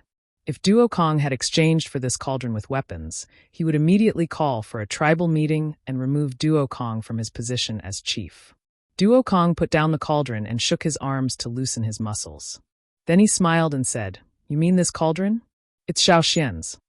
When he heard that it was Xiao Xian's, Zheng Luo's expression stiffened. His questioning expression softened. He was about to reprimand Duo Kong for not advising Xiao Xian to exchange for the cauldron when Duo Kong briefly explained the situation. After hearing this, Zheng Luo put away his dissatisfaction and stroked his beard. He smiled and said, "Since it's a gift, just accept it. Who wouldn't accept something that was delivered to their doorstep?" As the chief of the tribe, Zheng Luo obviously thought of more things. To the slave masters, this cauldron was not something that could be casually given away. He could already guess in Yan's expression now. They went for wool and came home shorn. They deserved it. They deserved it for showing off. When he heard that Duo Kong was working with Black Bear, Zheng Luo smiled even harder. He said, "Good, good, good." Zheng Luo, who was in a good mood, called Xiao Xian up the mountain and gave him some linen and silk fabrics. "While you were out, another team from the tribe went to trade with other tribesmen. I have a lot here, take some with you." Although ramie and other textile materials were rough, they were cheap and easy to obtain. Everyone used them more, but silk fabrics were rarely used. The slave masters really liked those glossy and smooth fabrics. After giving Xiao Xian some linen and silk fabrics, Zheng Luo asked Xiao Xian about the trade. Duo Kong only gave a brief explanation. He wanted to know more about the details. When he finished, Zheng Luo looked at the cauldron he brought back. Cloud pattern flat cauldron. "It should be made by the Xia people," Zheng Luo said. Xia people? Xiao Xian didn't know much about this. Yes, it used to be the Xiao tribe. The Xia people were good at casting. After the tribe split up, the Xia people used Gongjia as their surname and made a living by casting. Many cauldrons in Amba City were made by them. The Xia people's style is mainly round cauldrons and cloud patterns. In recent years, they have more flat cauldrons. The 6 tribes are now casting cauldrons. Most of them are round cauldrons, followed by square cauldrons, and flat cauldrons are the least common. More than half of the round cauldrons and flat cauldrons are made by the Xia people. Plus, the Xia people like cloud patterns and not beast patterns, so this cauldron should be made by the Xia people. But I don't know why this cauldron failed. Zheng Luo looked at the flat body of the cauldron and then at its feet, puzzled. Since he couldn't figure it out, Zheng Luo stopped thinking about it. He said to Xiao Xian, "You can decide on this cauldron. You can melt it or keep it for your own soup." Xiao Xian carried the cauldron out of Zheng Luo's place. When he returned home, he put the cauldron in his stone crafting room. It was big enough and spacious enough for him to study the patterns on the cauldron. The words on the cauldron were a little cryptic and ancient. If it were anyone else, they probably wouldn't be able to read or understand. But Xiao Xian could still understand some of it. The usage of the language here had more or less changed after 1,000 years. There were some differences in the usage of words and grammar. What Xiao Xian learned from the people in the desert was actually the usage of the language here from 1,000 years ago. It was closer to the ancient method on the cauldron. Xiao Xian wrote all the words on the body of the cauldron on a piece of cloth for later study. But when Xiao Xian finished writing those words and looked at the cauldron standing there crookedly, he felt that the patterns on the body of the cauldron were a little strange. It was like a whirlpool, attracting people's attention.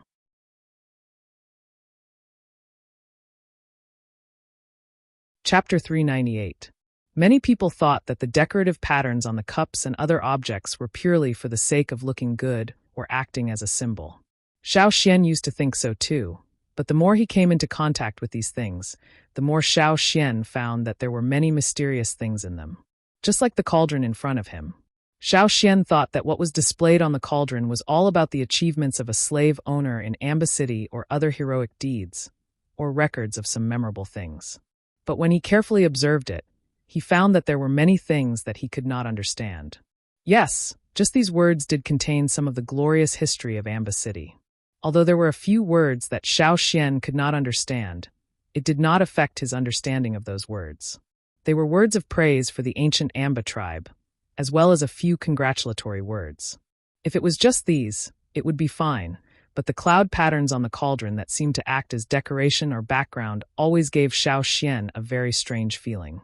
Many tribes liked this kind of cloud pattern. The Hui tribe that he came into contact with also liked to use cloud patterns. Probably because these vortex-shaped cloud patterns could not only be used as decoration and filling, but also had a sense of complexity and mystery in the structure. They were free and had a variety of styles. This cloud pattern flat-footed cauldron had a more delicate and complex cloud pattern on the upper end. Each cloud pattern vortex rolled towards the center, some like rolling clouds, some like flowing clouds. What was composed of many cloud patterns was not a simple two-sided structure that repeatedly overlapped up and down, but was combined in a more natural way. It was much more complex than the cloud pattern used by the Hui tribe. It was also the most complex but most natural cloud pattern Xiao Xian had ever seen. At first glance, the pattern was quite beautiful. Although it was not as attractive as the larger characters on the body of the cauldron, as long as one saw the cloud pattern, they would be attracted to it. It was an indescribable visual impact. As decorations, their purpose had been achieved, but was that really all? Xiao Xian stared at the patterns on the body of the cauldron for a while. He wanted to copy the complex and dense cloud patterns, but there was no paper around. Using cloth was too extravagant. Xiao Xian got up and went out to find some wide and long leaves. He then painted some paint on the cloud patterns on the body of the cauldron and used the leaves to print the patterns on the leaves. After that, Xiao Xian copied the cloud patterns on a piece of cloth. Not only were there cloud patterns on the body of the cauldron, but there were also cloud patterns on the 3 flat legs of the cauldron. However, unlike the fine and complicated cloud patterns on the body of the cauldron, the cloud patterns on the flat legs were much thicker and more concise. Xiao Xian also imprinted the cloud patterns on the flat feet one by one and studied them slowly. Zheng Luo said that the cauldron was made by the Xia people. The Xia people liked to use cloud patterns. According to what Xiao Xian knew, cloud patterns were one of the earliest patterns. It seemed that every tribe that used cloud patterns had a very long history. Yanjiao's flame patterns were also created early. However, in terms of usage, they were not as widespread as the cloud patterns. Because the cloud patterns were balanced, there was a sense of movement and harmony. When 2 sides overlapped, the patterns would not appear abrupt. However, the cloud patterns on the cauldron made by the Xia people seemed to contain more. Since there was nothing else to do, and it was almost winter, Xiao Xian would have more free time to study these. After copying all the cloud patterns on the body of the cauldron onto 2 pieces of cloth, Xiao Xian went to the shamaness to ask about some older languages. However, the shamaness did not know much. She could only read about things from hundreds of years ago from the records of her ancestors. However, most of the records passed down by Yanjiao's ancestors were written by the shamaness. Most of the language used was also from the other side and not the local language. Since he could not get the help he wanted from the shamaness, Xiao Xian could only think about it on his own. Thinking about these cloud patterns, Xiao Xian felt as if he had returned to the time when he was studying the conclusion. Everything in the world was full of order and rules. Whether it was the wild beasts in the forest or the people in various places, the physiological functions of the body also operated normally because of order. A person's sense of hearing, smell, and other bodily functions acted on the brain for a long time. It had a subtle influence on people's creations, which led to the creation of various arts and skills. This sense of order was also fully reflected in the symbols and patterns created. For example, the cloud patterns that Xiao Xian was looking at now. There were many, but not messy.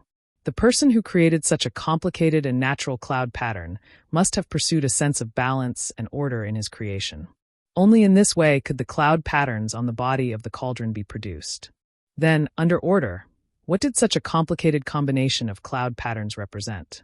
Xiao Xian stared at the cloud patterns for a day, but could not figure out anything. After thinking about it, Xiao Xian went to the forest to pick up some leaves. The leaves that fell on the ground had already turned yellow, but they had not withered. The leaves were wider, and each one was larger than an adult's palm. They were also thicker. After picking up the leaves, he dried them under the sun and stored them for later use. At the same time, Xiao Xian also made a square sand table. The sand table was not deep, about 1 square meter in size. Xiao Xian picked up a branch and drew on the sand table. The combination of the complex cloud patterns seemed too difficult. Xiao Xian tried to divide the cloud patterns into several pieces and draw them on the sand table. Every time he separated a cloud pattern, he would draw a single cloud pattern on a leaf. After spending 5 days, Xiao Xian finished disassembling the cloud patterns on the cauldron. It was only a preliminary disassembly. He did not know if it was correct or not. Because there was no comparison, no one could tell Xiao Xian whether it was correct or not. Art existed in exaggeration and rendering, and the artistry of the pattern made it much more difficult for Xiao Xian to disassemble it. After thinking for 5 days, in addition to eating, drinking, and going to the toilet, all the time was spent on disassembling. When he finally finished drawing the last cloud pattern, Xiao Xian was tired. With dark circles under his eyes, he ate a large pot of mountain fruit and meat soup. After a good sleep, he walked out of the house. Although the yangguang outside was not as bright as before, for Xiao Xian, who had been cooped up in the house for 5 days, it was a bit dazzling. After recovering from his trance, Xiao Xian planned to go to other places at the foot of the mountain to relax. It was not necessarily beneficial to be tense all the time. Maybe he could get some inspiration by walking around. Recently, the temperature had dropped sharply. Almost every day, the temperature difference from the day before could be felt. Looking into the distance from the mountain, a lot of yellowed trees could be seen 5 days ago, but now they were much thinner. Recently, the people who went out to trade had all returned. Not only did Duo Kong bring people to trade in Amba City, but there were also people who went to other tribes to trade, silk fabrics, and other things. Some of the hunted meat was hanging outside to dry. Walking down the road, Xiao Xian saw many beast heads and legs hanging in front of every house. Seeing a familiar figure, Xiao Xian shouted, "Zhao Ming, what are you doing?" Zhao Ming, who was carrying fruit into the house, looked in Xiao Xian's direction and said happily, "Xiao Xian." "Elder." Xiao Xian looked at the fruits wrapped in big leaves. These were all kinds of fruits that were rarely eaten in the tribe. He asked, "What are these for? To make soup?" Some fruits were not eaten directly. The tribesmen used them as seasonings to make soup. "No, these are for the tapers." Speaking of this, Zhao Ming's face was red. Xiao Xian remembered that he brought back a nest of tapers from hunting. Both the big ones and the small ones were brought back in a net bag for Zhao Ming to raise. "Where's your brother?" "Not at home." Xiao Xian scanned the house and did not see any adults. He went to chop wood with the others. Zhao Ming brought Xiao Xian to see the tapers he raised. The little tapers were bigger than when Xiao Xian brought them back. Their fur had grown thicker. The colder the weather, the more fur these tapers would have to protect them from the cold. When they saw Xiao Xian come over, they all squeezed towards the mother model. The big ones and the small ones all nested in the corner with branches and dried grass. "They're quite energetic. You raise them well. You can eat them when they're a little bigger." Xiao Xian looked at the tapers and said, "Xiaobi's mother said that these tapers will grow faster after winter. They don't eat much in winter, so they grow slower." Zhao Ming thought of something and said happily to Xiao Xian, "But when they grow up, I won't eat them anymore." "Why?" Xiao Xian was confused. Didn't these little kids always drool when they saw the wild animals in captivity? Why wouldn't they eat them? Zhao Ming smiled, showing his white teeth. He did not speak, but faint patterns appeared on his face. The patterns were gradually deepening. It was not as fast as Xiao Xian's, but it was definitely deepening steadily. Totemic patterns. Xiao Xian was shocked, then smiled. "Congratulations, you're about to become a totemic warrior." Although he had heard about it from others, it was Xiao Xian's first time seeing a tribesman who did not awaken during the ceremony. Perhaps this was the difference brought by the disappearance of the fire seed. The fire seed had been integrated into every Yanjiao's bloodline. As long as they reached the boundary of awakening, the fire seed in their bloodline could help them awaken at any time.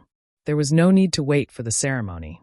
As for why Zhao Ming said he would not eat tapers, of course, it was because once he became a totemic warrior, he could eat higher-level beasts, such as fearsome beasts. Even if he could not eat them, he could exchange them for other things. It was not a loss. After walking around the foot of the mountain, Xiao Xian was called up by Guang Yi, who was carrying a large bundle of firewood. Before this, Xiao Xian did not go out. He looked like he was busy with something, so no one bothered him. Now that Xiao Xian had come out, they called him up the mountain to talk. After spending so much time together, Guang Yi, who had face blindness, finally had an impression of Xiao Xian. Although Xiao Xian's face was still blurry, he could recognize Xiao Xian just by looking at the bone ornaments Xiao Xian wore. Winter is coming. The shamaness said it will start snowing in 3 days. The chief has been discussing the winter hunt for the past 2 days, Guang Yi said to Xiao Xian. Usually when winter started, there would not be heavy snow. The tribe would organize a hunt, and when it started snowing, they would not go out. After going up the mountain, Duokong asked Xiao Xian if he wanted to go for the winter hunt. The winter hunt had its dangers. Not everyone was suited for it. I'll go, Xiao Xian said. He wanted to use this opportunity to hunt a better prey to make a ceremonial animal robe for the ceremony. Winter here was not long. After the end of winter, there would be the most important ceremony of the year. This was also the first ceremony Xiao Xian attended since he came here.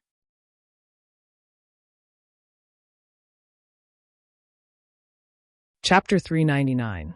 After the snowfall, the forest was covered with a layer of white. Xiao Xian went out to hunt with the hunting team. Most of the beasts were thick-skinned but hairless. They rarely came out in the winter, so most of the beasts they hunted were hairy, which could be made into fur coats.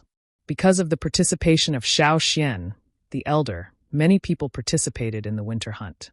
Everyone was very enthusiastic. In addition to hunting, Xiao Xian also went to the dry riverbed to fish some stones back. When he was free, he would make some glowing crystals for everyone to use.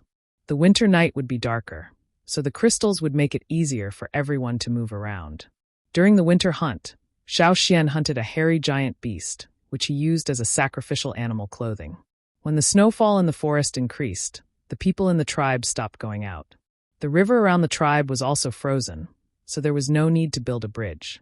They could walk directly on the river. The children in the tribe liked to play on the river. For the people in the tribe, winter meant boredom. Every day, they would gather in groups of 3 to 5 to exercise their muscles and bones and teach the new warriors. Since they couldn't go out to hunt, they could only use other ways to vent their energy. Xiao Xian spent most of his time in the house studying the cloud patterns. Occasionally, he would come out for some exercise, and then he would study again. Sometimes, he would ask the craftsmen in the tribe for advice. Their craftsmanship came from their ancestors, who learned it from them, and then summed up their own experience and passed it down from generation to generation. They had a good understanding of the casting and forging styles of each faction, and had a lot of contact with the works of the Xia people.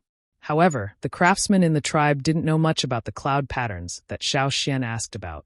The craftsmen did give Xiao Xian some handwritten notes from their ancestors. Because the craftsmen sorted them out by themselves, they were messier than the ones left by the shaman. Some of them were missing parts, or they weren't clear. Xiao Xian could barely read them. In order to express his gratitude, Xiao Xian gave them a few glowing water sun stones, which made the craftsmen very happy. He spent the winter studying cloud patterns and making water sun stones. When Xiao Xian heard the cheers outside, he realized that winter had already passed. Winter came late here, and the days where they couldn't hunt weren't long. This made Xiao Xian unable to react when he heard the noise outside. It's over so quickly.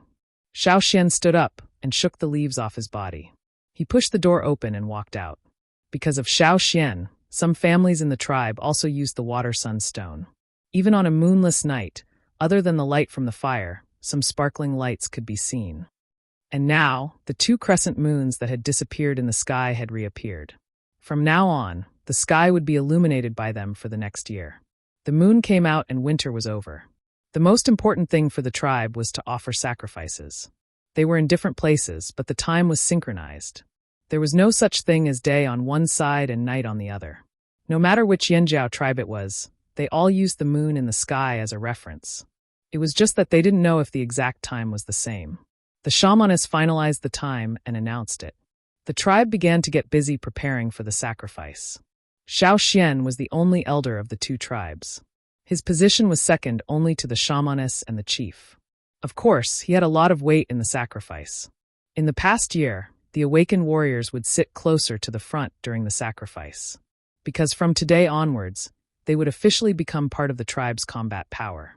Even if they couldn't start hunting immediately and needed to go through a period of adaptation and training, they should have the awareness to become strong. They couldn't continue to play around like children all day long. When night fell, all the tribe members gathered. The fire in the fire pit had been lit by the shamaness. Xiao Xian, the shamaness, and the chief stood closest to the fire pit. Looking at the fire in the fire pit, as the shamaness chanted, Xiao Xian suddenly had a feeling that there was also a fire on the other side far away. He couldn't help but look in that direction. Far away on the other side of the sea, in the old haunt of the fearsome beast mountain forest, it should also be the day of the sacrifice. There was no communication, but their hearts were connected. The shamaness originally wondered if the ancestral bone ornaments would appear again in today's sacrifice. But as she chanted, she found that the fire in the fire pit was especially active today. It was even more vigorous than the day they welcomed Xiao Xian. What was going on? The shamaness shared some of her attention and focused on the fire pit. Since the fire seed disappeared, the fire pit had only changed greatly twice.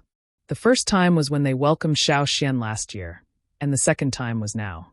Whoosh, the fire rose without wind. It was like a giant beast waking up from hibernation, waving its sharp claws and roaring. The fire rolled up, and the totem of the two horns appeared clearly. This time, it was much clearer than last year's ceremony to welcome Xiao Xian. This change also surprised the tribesmen who were paying attention to the fire pit. They had never seen such a change before. But Xiao Xian had seen it before, and more than once.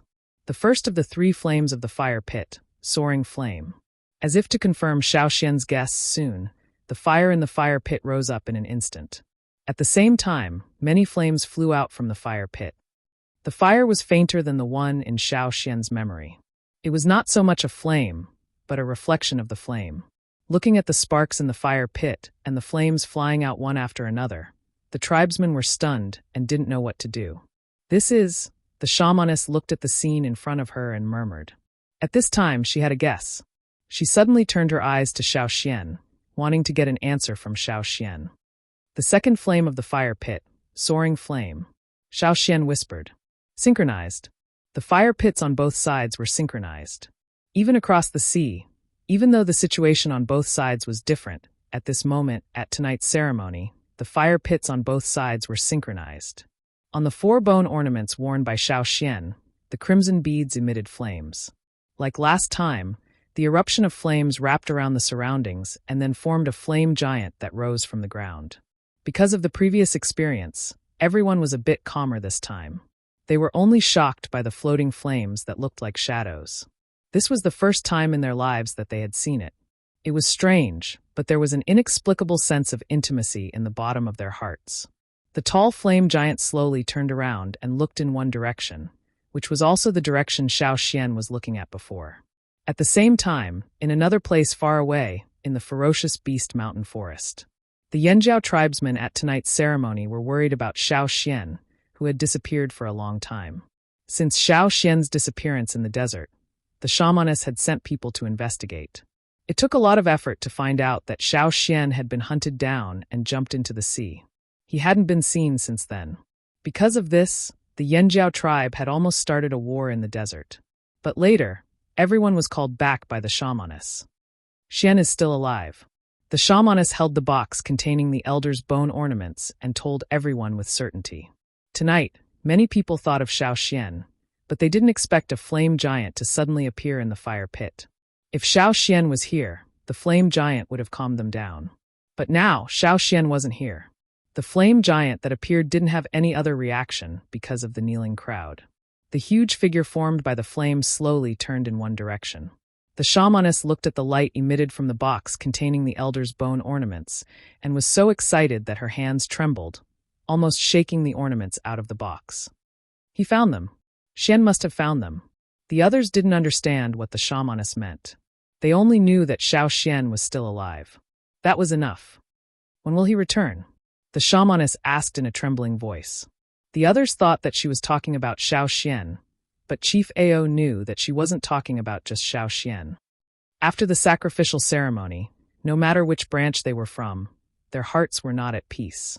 The Yanjiao people in Fearsome Beast Forest were wondering when Xiao Xian would return. The shamaness and Chief Ao were wondering if Xiao Xian had really found the other Yanjiao people.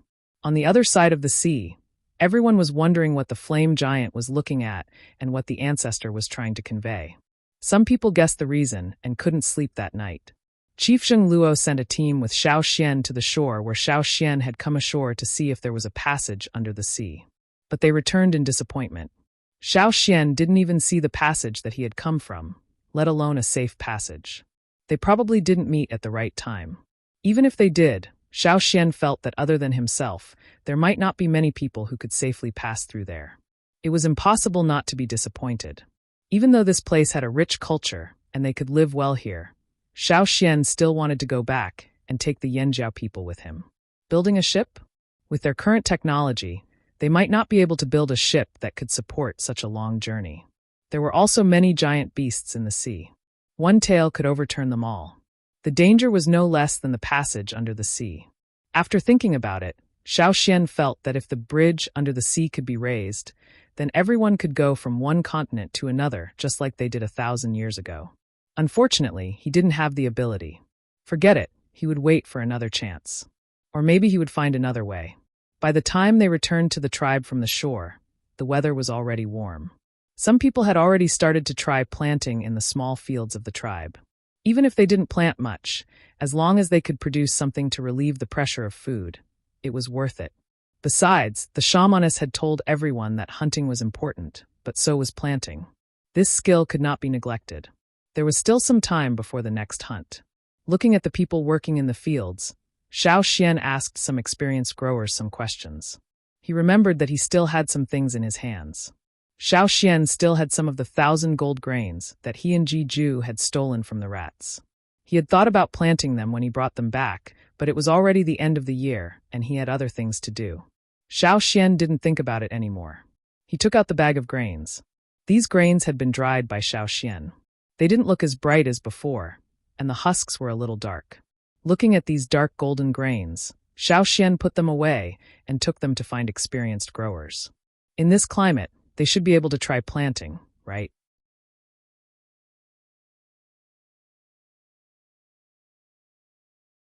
Chapter 400. The weather was getting warmer, and the air was humid. But when the sun came out, the humid air was gone. Xiao Xian took the small bag of grains down the mountain and went to the tribe's farmland to discuss it with someone. A few days ago, he asked an elder in the tribe who was good at farming. He planned to bring the grains to the elder today and ask for his opinion and suggestions. Xiao Xian knew about farming, but after coming to this world, he didn't recognize most of the plants because they didn't even exist in the other world. Not only that, but after coming to this world, Xiao Xian was blind again. Although he knew some, the main crops here were different from what Xiao Xian knew. Their growth habits were also very different. Xiao Xian could only ask someone who was more experienced. Most of the tribe's farmland was at the foot of the mountain.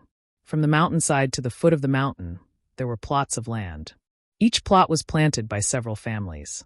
As for how the land was distributed after planting, the tribe didn't care. Xiao Xian came to a plot of land near the foot of the mountain.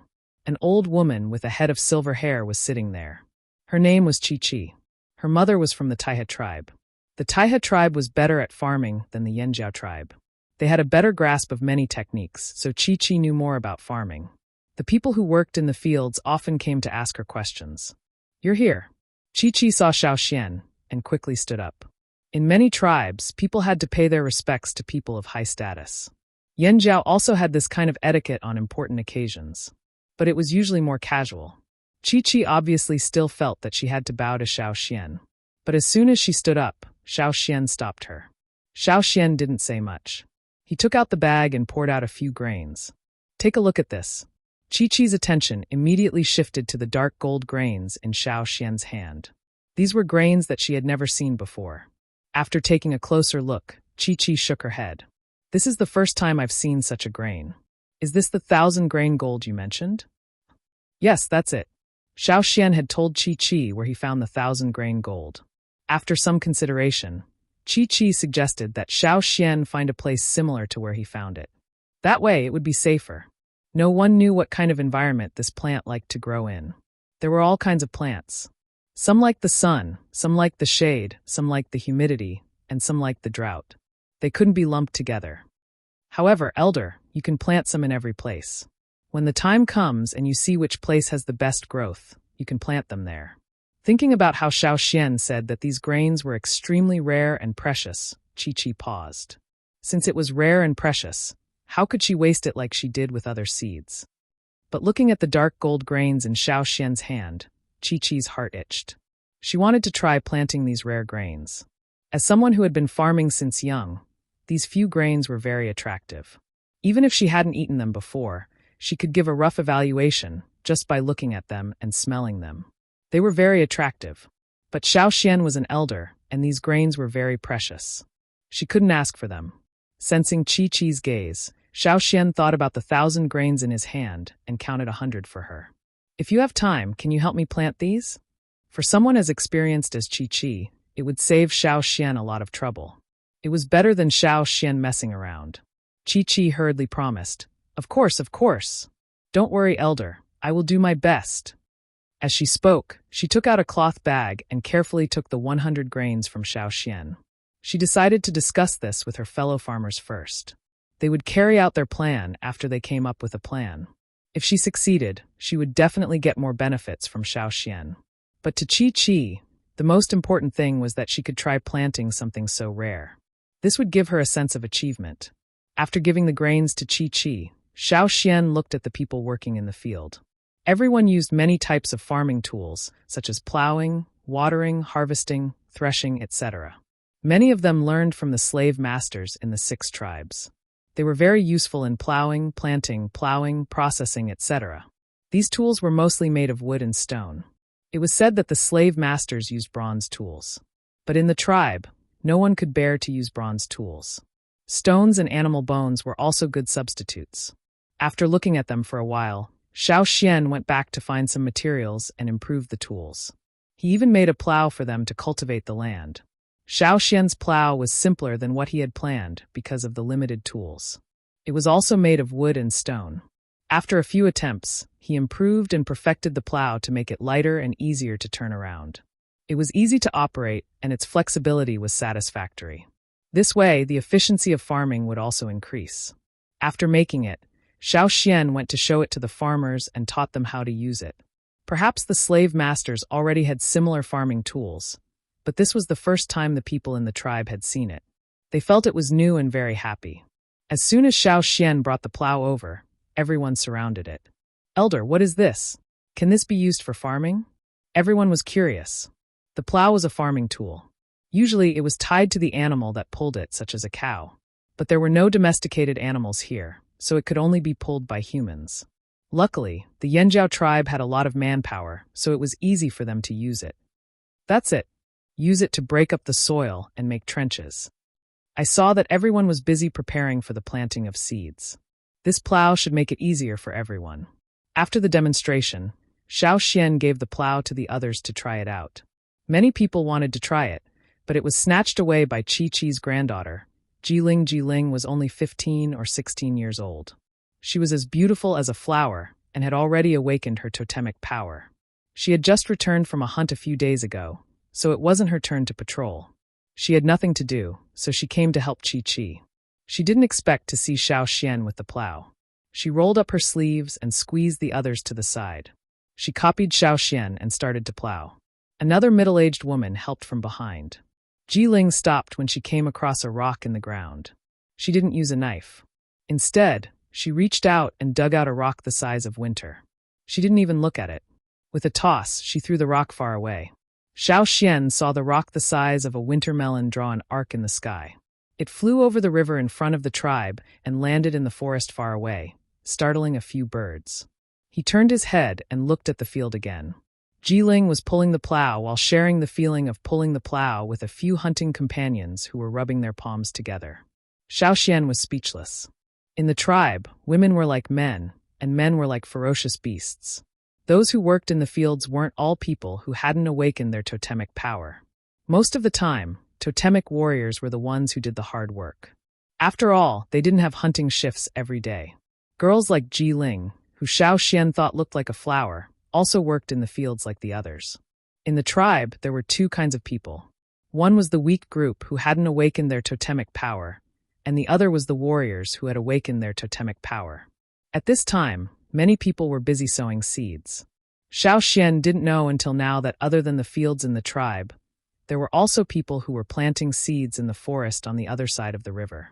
However, unlike the meticulous planting in the tribe, they were more casual in the forest, and still used the primitive method of burning sticks. First, cut down the weeds, vines, and bushes in the forest, and then set fire to them. After the rain, when the soil was wet and soft, they did not plow or dig. Instead, they planted some seeds, and the burned vegetation became fertilizer for these seeds. When sowing seeds, the people in the front poked holes in the ground with spears or other tools, and the people behind would put the seeds into the holes. After planting, they didn't take much care of it. Sometimes they would go over to take a look or chase away the birds and beasts. After all, their main source of food was hunting, followed by the fields in the tribe. As for the fields outside the tribe, they were just there to pass time. As long as they harvested more than what they sowed, they would be satisfied. After harvesting what they planted, they would move to another place, and the original plot of land would be idle. They would wait for a few years, or even longer, before moving back to plant again. There was a lot of land here, and the forest was big, so they could afford it. Xiao Xian didn't plant the seeds in the fields, nor did he go outside the tribe. He used a wooden fence to enclose a 70 square meters of empty land behind the house. After doing some preliminary work, he planted 100 grains. The 1,000-grain gold was discovered on the top of the mountain. Xiao Xian lived on the top of the mountain, not far from the top. Although the mountain wasn't high, Xiao Xian didn't feel safe planting it on other mountains. After all, there were too many birds and beasts on other mountains, and Xiao Xian couldn't keep an eye on them all the time. Different mountains had different climates and geology, but Xiao Xian didn't think too much about it. He just wanted to try it out. Speaking of which, he wasn't very interested in planting the 1,000-grain gold and wasn't obsessed with it. It would be good if he could plant it, but if he couldn't, he would just cook the remaining grains and eat them. After so long, he should still be able to eat them. After a while, the seeds behind Xiao Xian's house sprouted. Out of 100 seeds, more than half of them had sprouted. Xiao Xian was very satisfied with this. But when Xiao Xian was called over by Qi, he realized that most of the grains had already sprouted 2 to 3 leaves. With 100 grains, the survival rate was more than 90%. It was much better than the ones in Xiao Xian's backyard. She was indeed experienced. Seeing the seedlings, Xiao Xian was happy too. It didn't matter who planted them, as long as they were alive. Qi and the rest were even more excited to see the seedlings. Every day, when they had time, they would go and look at the seedlings. They found spots from the top to the bottom of the mountain and planted 10 grains in each spot. At this stage, the seedlings at the bottom of the mountain were growing the best.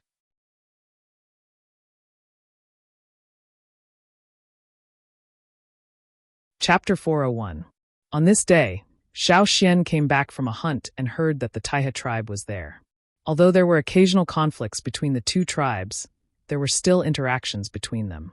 After the trade trip at the end of last year, the relationship between the two tribes improved. They hadn't quarreled since then. At least the leaders of the two tribes didn't quarrel. "Why are the Taihe people here?" Xiao Xian asked the person beside him. "I heard it's about farming. They're at the field." The person who spoke was obviously unhappy. The Taihe tribesmen were better at farming than the Flaming Horns. Everyone had to admit that the Taihe tribesmen could not only grow crops, but also herbs. Every year, many of the herbs they brought to trade were actually grown by themselves. The Taihe tribesmen had a much larger area of land. Unlike the Flaming Horns, the Taihe tribesmen placed a lot of importance on farming. As for why the Taihe tribesmen came to visit the Flaming Horn tribe's fields, it was because the Taihe tribesmen had a sense of superiority when it came to farming. Every time they came, they would act arrogantly as if they were teaching the Flaming Horn tribe. This was the reason why there were so many small-scale arguments. But from the tribe's point of view, the shamans were happy to see this kind of academic exchange. Although there were arguments, it was worth it if the Yanjiao people could learn more. Thinking about the 1,000-grain gold that Qi planted, Xiao Xian put down his prey and walked towards the field. Xiao Xian didn't ask Qi to keep the 1,000-grain gold a secret. Qi even asked Xiao Xian if they should hide it if the Taihe people came. Xiao Xian refused. It would be better if he could get some useful advice from the Taihe people. He didn't have to worry about the Taihe people playing dirty. At least until now, the Taihe people hadn't done anything like that. After asking around, Xiao Xian went to a place near the mountainside. There were already many people there. Xiao Xian remembered that there was also a piece of land there that was used to plant the 1,000-grain gold. Chi was in a good mood today. In the past, when people from the Taihe tribe came, they would always give them some pointers. Their choice of words wasn't too tactful, and they took pleasure in attacking them. It wasn't easy for them to find a way to attack the Yanjiao people, so they naturally wouldn't hold back. But today was different. Even though the Taihe people caught some mistakes, the incident with Li and the 1,000-grain gold distracted them. When Xiao Xian walked over, 2 Taihe tribesmen were discussing something around a plow. The others were with Chi, standing beside a specially fenced field. There were only a few seedlings in the field. As for the people around the fence, their eyes were shining as they looked at the seedlings. Seeing Xiao Xian walk over, Chi bowed as usual and introduced the people from the Taihe tribe. After being ridiculed so many times, Chi wanted to return the favor. When she introduced them, her expression seemed to be saying, "Look at these bumpkins, they haven't even seen a plow before." After being ridiculed by Chi, the Taihe tribesmen's expressions froze. It was rare that they didn't retort back. Instead, they quickly put on a smile, as if they were close relatives. One of them coughed and walked forward. Quan Bai from the Taihe tribe is here to make a deal with Elder Xiao Xian. At the end of last year, they had already heard about the glowing crystals from their trading team. They had sent people to probe the flaming horns a few times, but the flaming horns kept their mouths shut. They couldn't find out anything useful at all. This time, the chief had the intention of letting them trade with the flaming horns. They wanted to exchange some glowing crystals for them to take a look. Originally, they thought that if Xiao Xian wasn't here, they would look for someone else. The other Yanjiao tribesmen also had glowing crystals. They didn't expect to run into the Yanjiao hunting team today. "You want the water sun stone?" "Of course," Xiao Xian said. "But what do you want in exchange?" "What does Elder Xiao Xian want?" Quan Bai asked. Usually, in a trade between 2 tribes, bronze wares were rarely exchanged. Most of the time, animal hides or other items were used. Taihe tribe had more herbs. Quan Bai thought that Xiao Xian would directly ask for precious herbs. But after thinking for a while, Xiao Xian said, "How are the craftsmen of the Taihe tribe?" Quan Bai frowned. He didn't understand why Xiao Xian would suddenly ask this. Did he think that the craftsmen of the Yanjiao tribe weren't good enough, and wanted to ask the craftsmen of the Taihe tribe to make bronze wares? In terms of craftsmen, the Taihe tribe was quite good. Thinking about this, Quan Bai said proudly, "The craftsmen of my tribe are naturally very skilled. Although they aren't as good as the masters of the 6 tribes, they are still better than." Quan Bai was about to say, "better than Yanjiao," when he saw Xiao Xian look over. He remembered that he had something to ask of him, so he changed the topic and looked at the other tribes with disdain. But they are still much better than the Fox tribe and the other tribes. As for how many tribes were included in the word other, he didn't say. Xiao Xian nodded and asked, "The Taihe tribe has passed down their craftsmen for thousands of years, right?" Quan Bai's heart skipped a beat. Was this kid trying to steal their craftsmen? No way. Quan Bai was cautious, but he didn't show it on his face. He only said, "Before Yanjiao came here, the Taihe tribe had already made our own tools. But compared to the people of the 6 tribes, we are still far behind. Can I talk to the craftsmen of your tribe? I have some questions." Quan Bai and the other Taihe tribesmen were on guard. Xiao Xian said, "Don't worry, I'm not asking about craftsmen. I'm asking about other things." Quan Bai and the others relaxed when they heard that he wasn't asking about craftsmen. But they were still on guard. Some things could be brought out for discussion, but other things should be kept in their hands. For example, they would never tell anyone about the cultivation methods of their tribe's precious herbs. Craftsmen were one of them. They could process it, but they wouldn't reveal anything about it. Seeing that Xiao Xian only wanted to talk to the craftsmen, the matter of the glowing crystals was settled. They could go back and report to the chief. But Quan Bai and the others glanced at the few seedlings inside the fence. One of them poked Quan Bai's back, signaling for him to bring it up. Quan Bai thought for a moment and said to Xiao Xian, "Elder Xiao Xian, do you have any more 1,000-grain gold?" Xiao Xian glanced at them. "What? Do you want it?" If you do, we would like to trade with Elder Xiao Xian. Quan Bai's eyes were filled with anticipation. Quan Bai had even pinched an inconspicuous part of the seedling when Chi wasn't paying attention. Then he sniffed it and tasted it. His eyes widened, but he suppressed the desire in his heart and tried his best to calm down and negotiate. Sure, I'll make a decision after I talk to your craftsman, Xiao Xian said. He wanted to talk to them before making a decision. Quan Bai and the others panicked. Who knew how long this would take? If they missed the best time to plant the seeds, it would be a huge failure. They would be letting these people down. But Xiao Xian had made up his mind. He couldn't change it. They knew that Xiao Xian was forcing them to arrange an exchange with the craftsman, but they had no choice but to follow. The Taiha tribesmen wanted to drag this out, but after a discussion, they arranged for an experienced craftsman to talk to Xiao Xian. Not only was this craftsman better than others in terms of skill, he also had to be smart. If he was a little stupid, he might accidentally let Xiao Xian use all his skills. Then it would be too late to cry. The craftsman had also done his best. He was extremely alert when he met with Xiao Xian. He was thinking about how to avoid the Flaming Horn Elder if he brought up the matter of forging. What he didn't expect was that Xiao Xian didn't ask about the craftsmanship, but about the Xia people. Since it wasn't about forging, the craftsman relaxed and told him what he knew. As for the cloud pattern Xiao Xian mentioned, the craftsman didn't know much about it. Thinking of something, the craftsman said, I remember that in the records left by my ancestors, there was something about the Xia people's cloud pattern. Xiao Xian was disappointed, but perked up when he heard this. Your ancestors studied the Xia people's cloud pattern? The craftsman nodded. It seems so. But after they passed away, no one paid attention to the Xia people's cloud pattern. In fact, the craftsmen of the Taiha tribe wanted to imitate the Xia people's products because they could sell for a high price. The Xia people's most typical cloud pattern was the complicated cloud pattern. But when it came to forging, they realized that the seemingly simple cloud pattern was extremely difficult to imitate. Just a little bit would result in a much worse product. Anyone with a discerning eye could tell that it was fake. The craftsmen studied for their entire lives, but couldn't figure it out completely. But they did find some clues and wrote down their findings in the notes they left for their descendants. But the descendants of the Taiha tribe weren't interested in imitating other people's products. Gradually, they stopped paying attention to it and only glanced at the notes occasionally. To the Taiha people, the Xia people's cloud pattern belonged to other people and not their tribe, so it wasn't classified as a secret. These were items that could be traded. However, the notes couldn't be given out so easily. The craftsman promised to go back and sort out the notes and write a copy for Xiao Xian. When Xiao Xian saw the notes, he was overjoyed and gave him 3 glowing crystals. This was something that the Taiha tribe had already discussed. They even felt that they were getting a good deal. As for the 1,000-grain gold that Quan Bai and the others wanted, Xiao Xian took out 50 of them, and the Taiha people exchanged for it with herbs.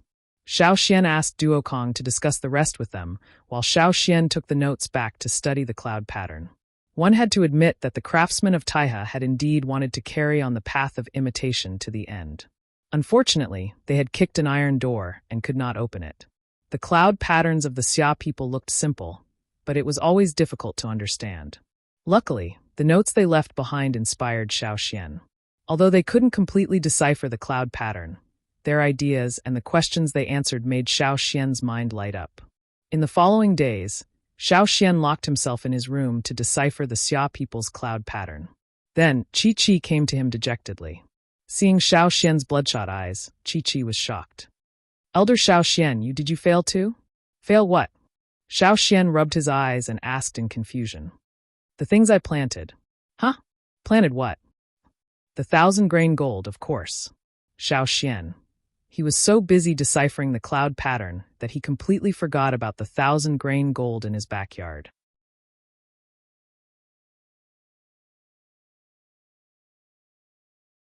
Chapter 402. Chi-Chi's words reminded Xiao Xian of the precious 1,000-grain gold in his backyard. It was said that the more precious something was, the more fragile it was and had to be protected. Xiao Xian sighed as he thought about the sprouts and the days he had been cooped up in his house. He no longer had any hope. When Chi-Chi saw Xiao Xian's reaction, she realized this elder had probably forgotten about the 1,000-grain gold and did not care at all. If it had been anyone else, Chi-Chi would have started scolding and beating them up. However, this was the elder of the tribe, second only to the chief and the shaman. He was also the owner of the 1,000 grain gold. She did not dare to scold him, much less beat him up. No matter how furious she was, she could only take a deep breath and suppress her emotions. Then again, her own crops had all failed. She had no right to criticize him. It was a pity that this young elder was too young and did not realize the importance of the 1,000 grain gold. Chi-Chi sighed. Let's go take a look. Xiao Xian tidied up the thick, dry leaves beside him that served as a notebook, then brought Chi-Chi to the backyard.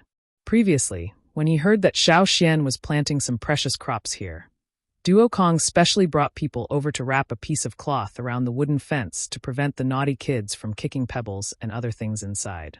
That was why these few days, not just Xiao Xian, even the people who walked past Xiao Xian's house every day couldn't see what was going on inside. Those who were curious did not dare to peek into Xiao Xian's house either. The elder's position was very powerful in this aspect. He had lost all hope, but when Xiao Xian opened the back door and looked into the yard, he realized that there were many green sprouts swaying in the wind. The last time Xiao Xian looked, only half of them had sprouted, but this time, there were more than 80 sprouts. The last 30 sprouts had probably sprouted later, so Xiao Xian did not notice them last time. The sprouts were not very tall, only a little taller than Xiao Xian's ankles. Although they were growing slowly and did not look very energetic, they were still alive. Chi-Chi looked at the small yard and the sprouts on the ground. She was so shocked she did not know what to do. She quickly walked forward and looked at the ground. Because no one had watered or fertilized them, some parts had cracked. Elder, how did you plant them? Chi asked Xiao Xian. I planted them like you did. You saw it the last time too. I watered them a little when they sprouted, but I did not use the fertilizer. Xiao Xian pointed at a vat in the corner. It was the fertilizer Chi-Chi had given him. Chi-Chi had told Xiao Xian to water the sprouts when they grew. But Xiao Xian had forgotten about it when he got busy. He had put all his attention on the cloud patterns and did not remember about the sprouts, fertilizer, and watering. Chi-Chi did not doubt Xiao Xian's words.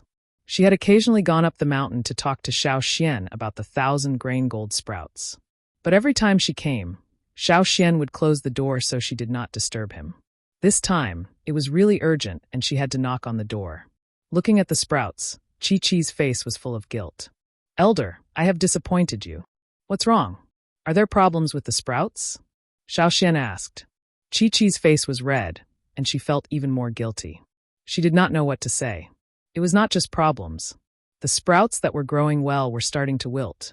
Chi-Chi brought Xiao Xian to a few fields. From the top of the mountain to the bottom of the mountain, the situation was similar. It was fine at the start, and everyone was happy. But as they grew, they started to wilt. Chi-Chi told Xiao Xian about the sprouts' growth. Xiao Xian could not understand it either. Chi-Chi and the rest had taken good care of the sprouts. They should have been growing well when they first sprouted. How could they wilt? Could it be that they did not have enough nutrients?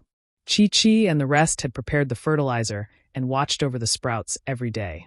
When they heard Xiao Xian say that the area where they found the 1,000 grain gold was dry, they reduced the number of times they watered the sprouts. They only watered the sprouts according to the situation. Not acclimatized. They had sprouted leaves and were growing well at the start. But as they grew, they wilted and died one by one. Chi-Chi and the rest were heartbroken. The few elders did not sleep for a few days. They discussed and tried all sorts of methods, but to no avail. Now, there were only about 20 sprouts left in the 10 plots of land. They were much taller than the ones in Xiao Xian's backyard. They were knee-high, but they were wilting. They were even worse than the ones in Xiao Xian's backyard. Thinking about it, Xiao Xian couldn't come up with a reason. Then, Elder, what should we do next? Chi-Chi asked carefully. She was worried that Xiao Xian would scold them. When Xiao Xian gave them the seeds, they promised to do their best. But in the end, they failed to live up to Xiao Xian's expectations. Xiao Xian thought about the progress of deciphering the cloud patterns. He did not plan to stop halfway. It was rare for him to find an idea. He did not want to stop and think about other things. Compared to the 1,000 grain gold, he was more interested in the cloud patterns. The more he understood, the more he felt that the cloud patterns contained a huge secret about the Xia people. After thinking about it, Xiao Xian said, "How about this? Please help me take care of the sprouts in my backyard." Chi-Chi looked up in shock. Xiao Xian's decision was not only not to scold them, but also to entrust them with important tasks. How could she do that? But Chi-Chi was still curious about the sprouts in Xiao Xian's backyard. She wanted to know if the sprouts were still alive because they were not tall enough or because of other reasons. But what if the sprouts? Chi-Chi tugged at her muddy clothes nervously. She was in a dilemma. Don't worry. Even if all the sprouts die, I will not blame you. They are hard to grow anyway. Since they can't be grown, I will cook the remaining grains for everyone to eat, Xiao Xian said. Chi-Chi's face twitched. Such precious seeds were eaten?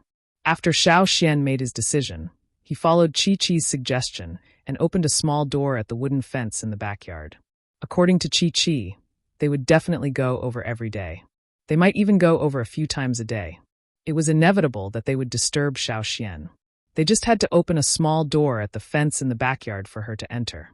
They would take care of the other things themselves. Xiao Xian did not need to care. That afternoon, Xiao Xian made a movable door at the wooden fence. Since no one would dare to barge in, he did not even need to tie a rope. Closing the door, Xiao Xian's eyes swept across the courtyard. He felt that something was missing. When he was about to enter the house, he suddenly stopped at the door. Xiao Xian looked down at his feet. At the back door, there was a weed. When Xiao Xian entered, his trousers swept across the weed, so he noticed it. He turned around and looked at the yard. He thought back to the time when the 1,000 grain gold sprouted. Xiao Xian remembered that there were many other unknown weeds growing in the yard. At that time, Xiao Xian was thinking about the cloud pattern. He planned to wait until the seedlings were bigger before getting rid of them. Who knew that he would wait until now? It had been more than 20 days. Xiao Xian did not even go out for a hunt. It had been more than 20 days, and in such warm weather, the annual weeds should have grown even more vigorously, right? But the truth was, there were only a few weeds in the yard. Most of them were spread far away from the seedlings. The weeds from 20 days ago were long gone. Xiao Xian found a thick leaf without writing and recorded this discovery. He would look at it later. After entering the house, Xiao Xian continued to decipher the cloud patterns. He could already decipher the general meaning of the cloud patterns. Although he had only deciphered 2 cloud patterns, and there was still a thick stack of cloud patterns to be deciphered, it was good to have some progress. Xiao Xian would decipher all the cloud patterns on the cauldron. In the following days, other than going out to hunt, Xiao Xian spent most of his time deciphering the cloud patterns in the house. As for the 1,000 grain gold seedlings in the backyard, he would only occasionally take a look at them when he was resting. When he came back from his hunt, Xiao Xian asked about the situation of the Chi-Chi seedlings. In the 10 plots of land on the mountain, only 2,000 grain gold seedlings were still alive. They were the 2 slowest growing seedlings. They didn't look like they could last much longer. The 80 seedlings in Xiao Xian's backyard were also growing faster under the care of Chi-Chi and the rest. The seedlings in Xiao Xian's backyard were almost as tall as the seedlings they took care of before. However, when they reached this height, it was as if they couldn't cross the threshold. They changed their growth pattern and started to wither until all of them died. That was why Chi-Chi and the rest were worried as they watched the seedlings grow taller by the day. For the sake of the seedlings in Xiao Xian's backyard, Chi-Chi even invited some people to the Taiha tribe to exchange their experiences. They wanted to lower their status and learn something useful from the Taiha people. If they could take care of the seedlings, they would be able to answer to Xiao Xian. However, the situation in the Taiha tribe wasn't good either. They only lasted a little longer than them. Once the seedlings reached that stage, they withered. When Chi-Chi and the rest went over, the Taiha people wanted to go over to Yanjiao to take a look. Fertilizing the land, plowing the soil, improving the soil, everything was done. The seedlings were so healthy. Why did they wither in the blink of an eye? As expected of the precious 1,000 grain gold. They were so hard to take care of. Everyone was worried. Because of the Taiha people's meticulous care, the seedlings grew too quickly. Although they were planted later, they were still growing faster than the ones in Xiao Xian's yard. But once the seedlings reached that stage, they withered. There was no helping it. They heard that only the ones in Xiao Xian's backyard were left. Hence, the Taiha people went over to Yanjiao every day to take a look. Seeing that the seedlings were growing faster under the care of Yanjiao and Taiha people, and that they were about to reach that threshold, Chi-Chi and the rest were even more worried. They couldn't sleep at night. It was as if they had an anxiety disorder. Xiao Xian, on the other hand, had been deciphering the cloud patterns behind closed doors. He did not experience their fear at all. You're tuning in to the Blee Maze Sword of Destiny YouTube channel. We're so grateful for your support, and don't forget to subscribe to join us on this incredible journey through captivating stories. Your generosity through donations truly makes a world of difference, as it's the primary source of revenue that allows me to expand and enhance this channel for you. Thank you from the bottom of my heart for being a part of this adventure.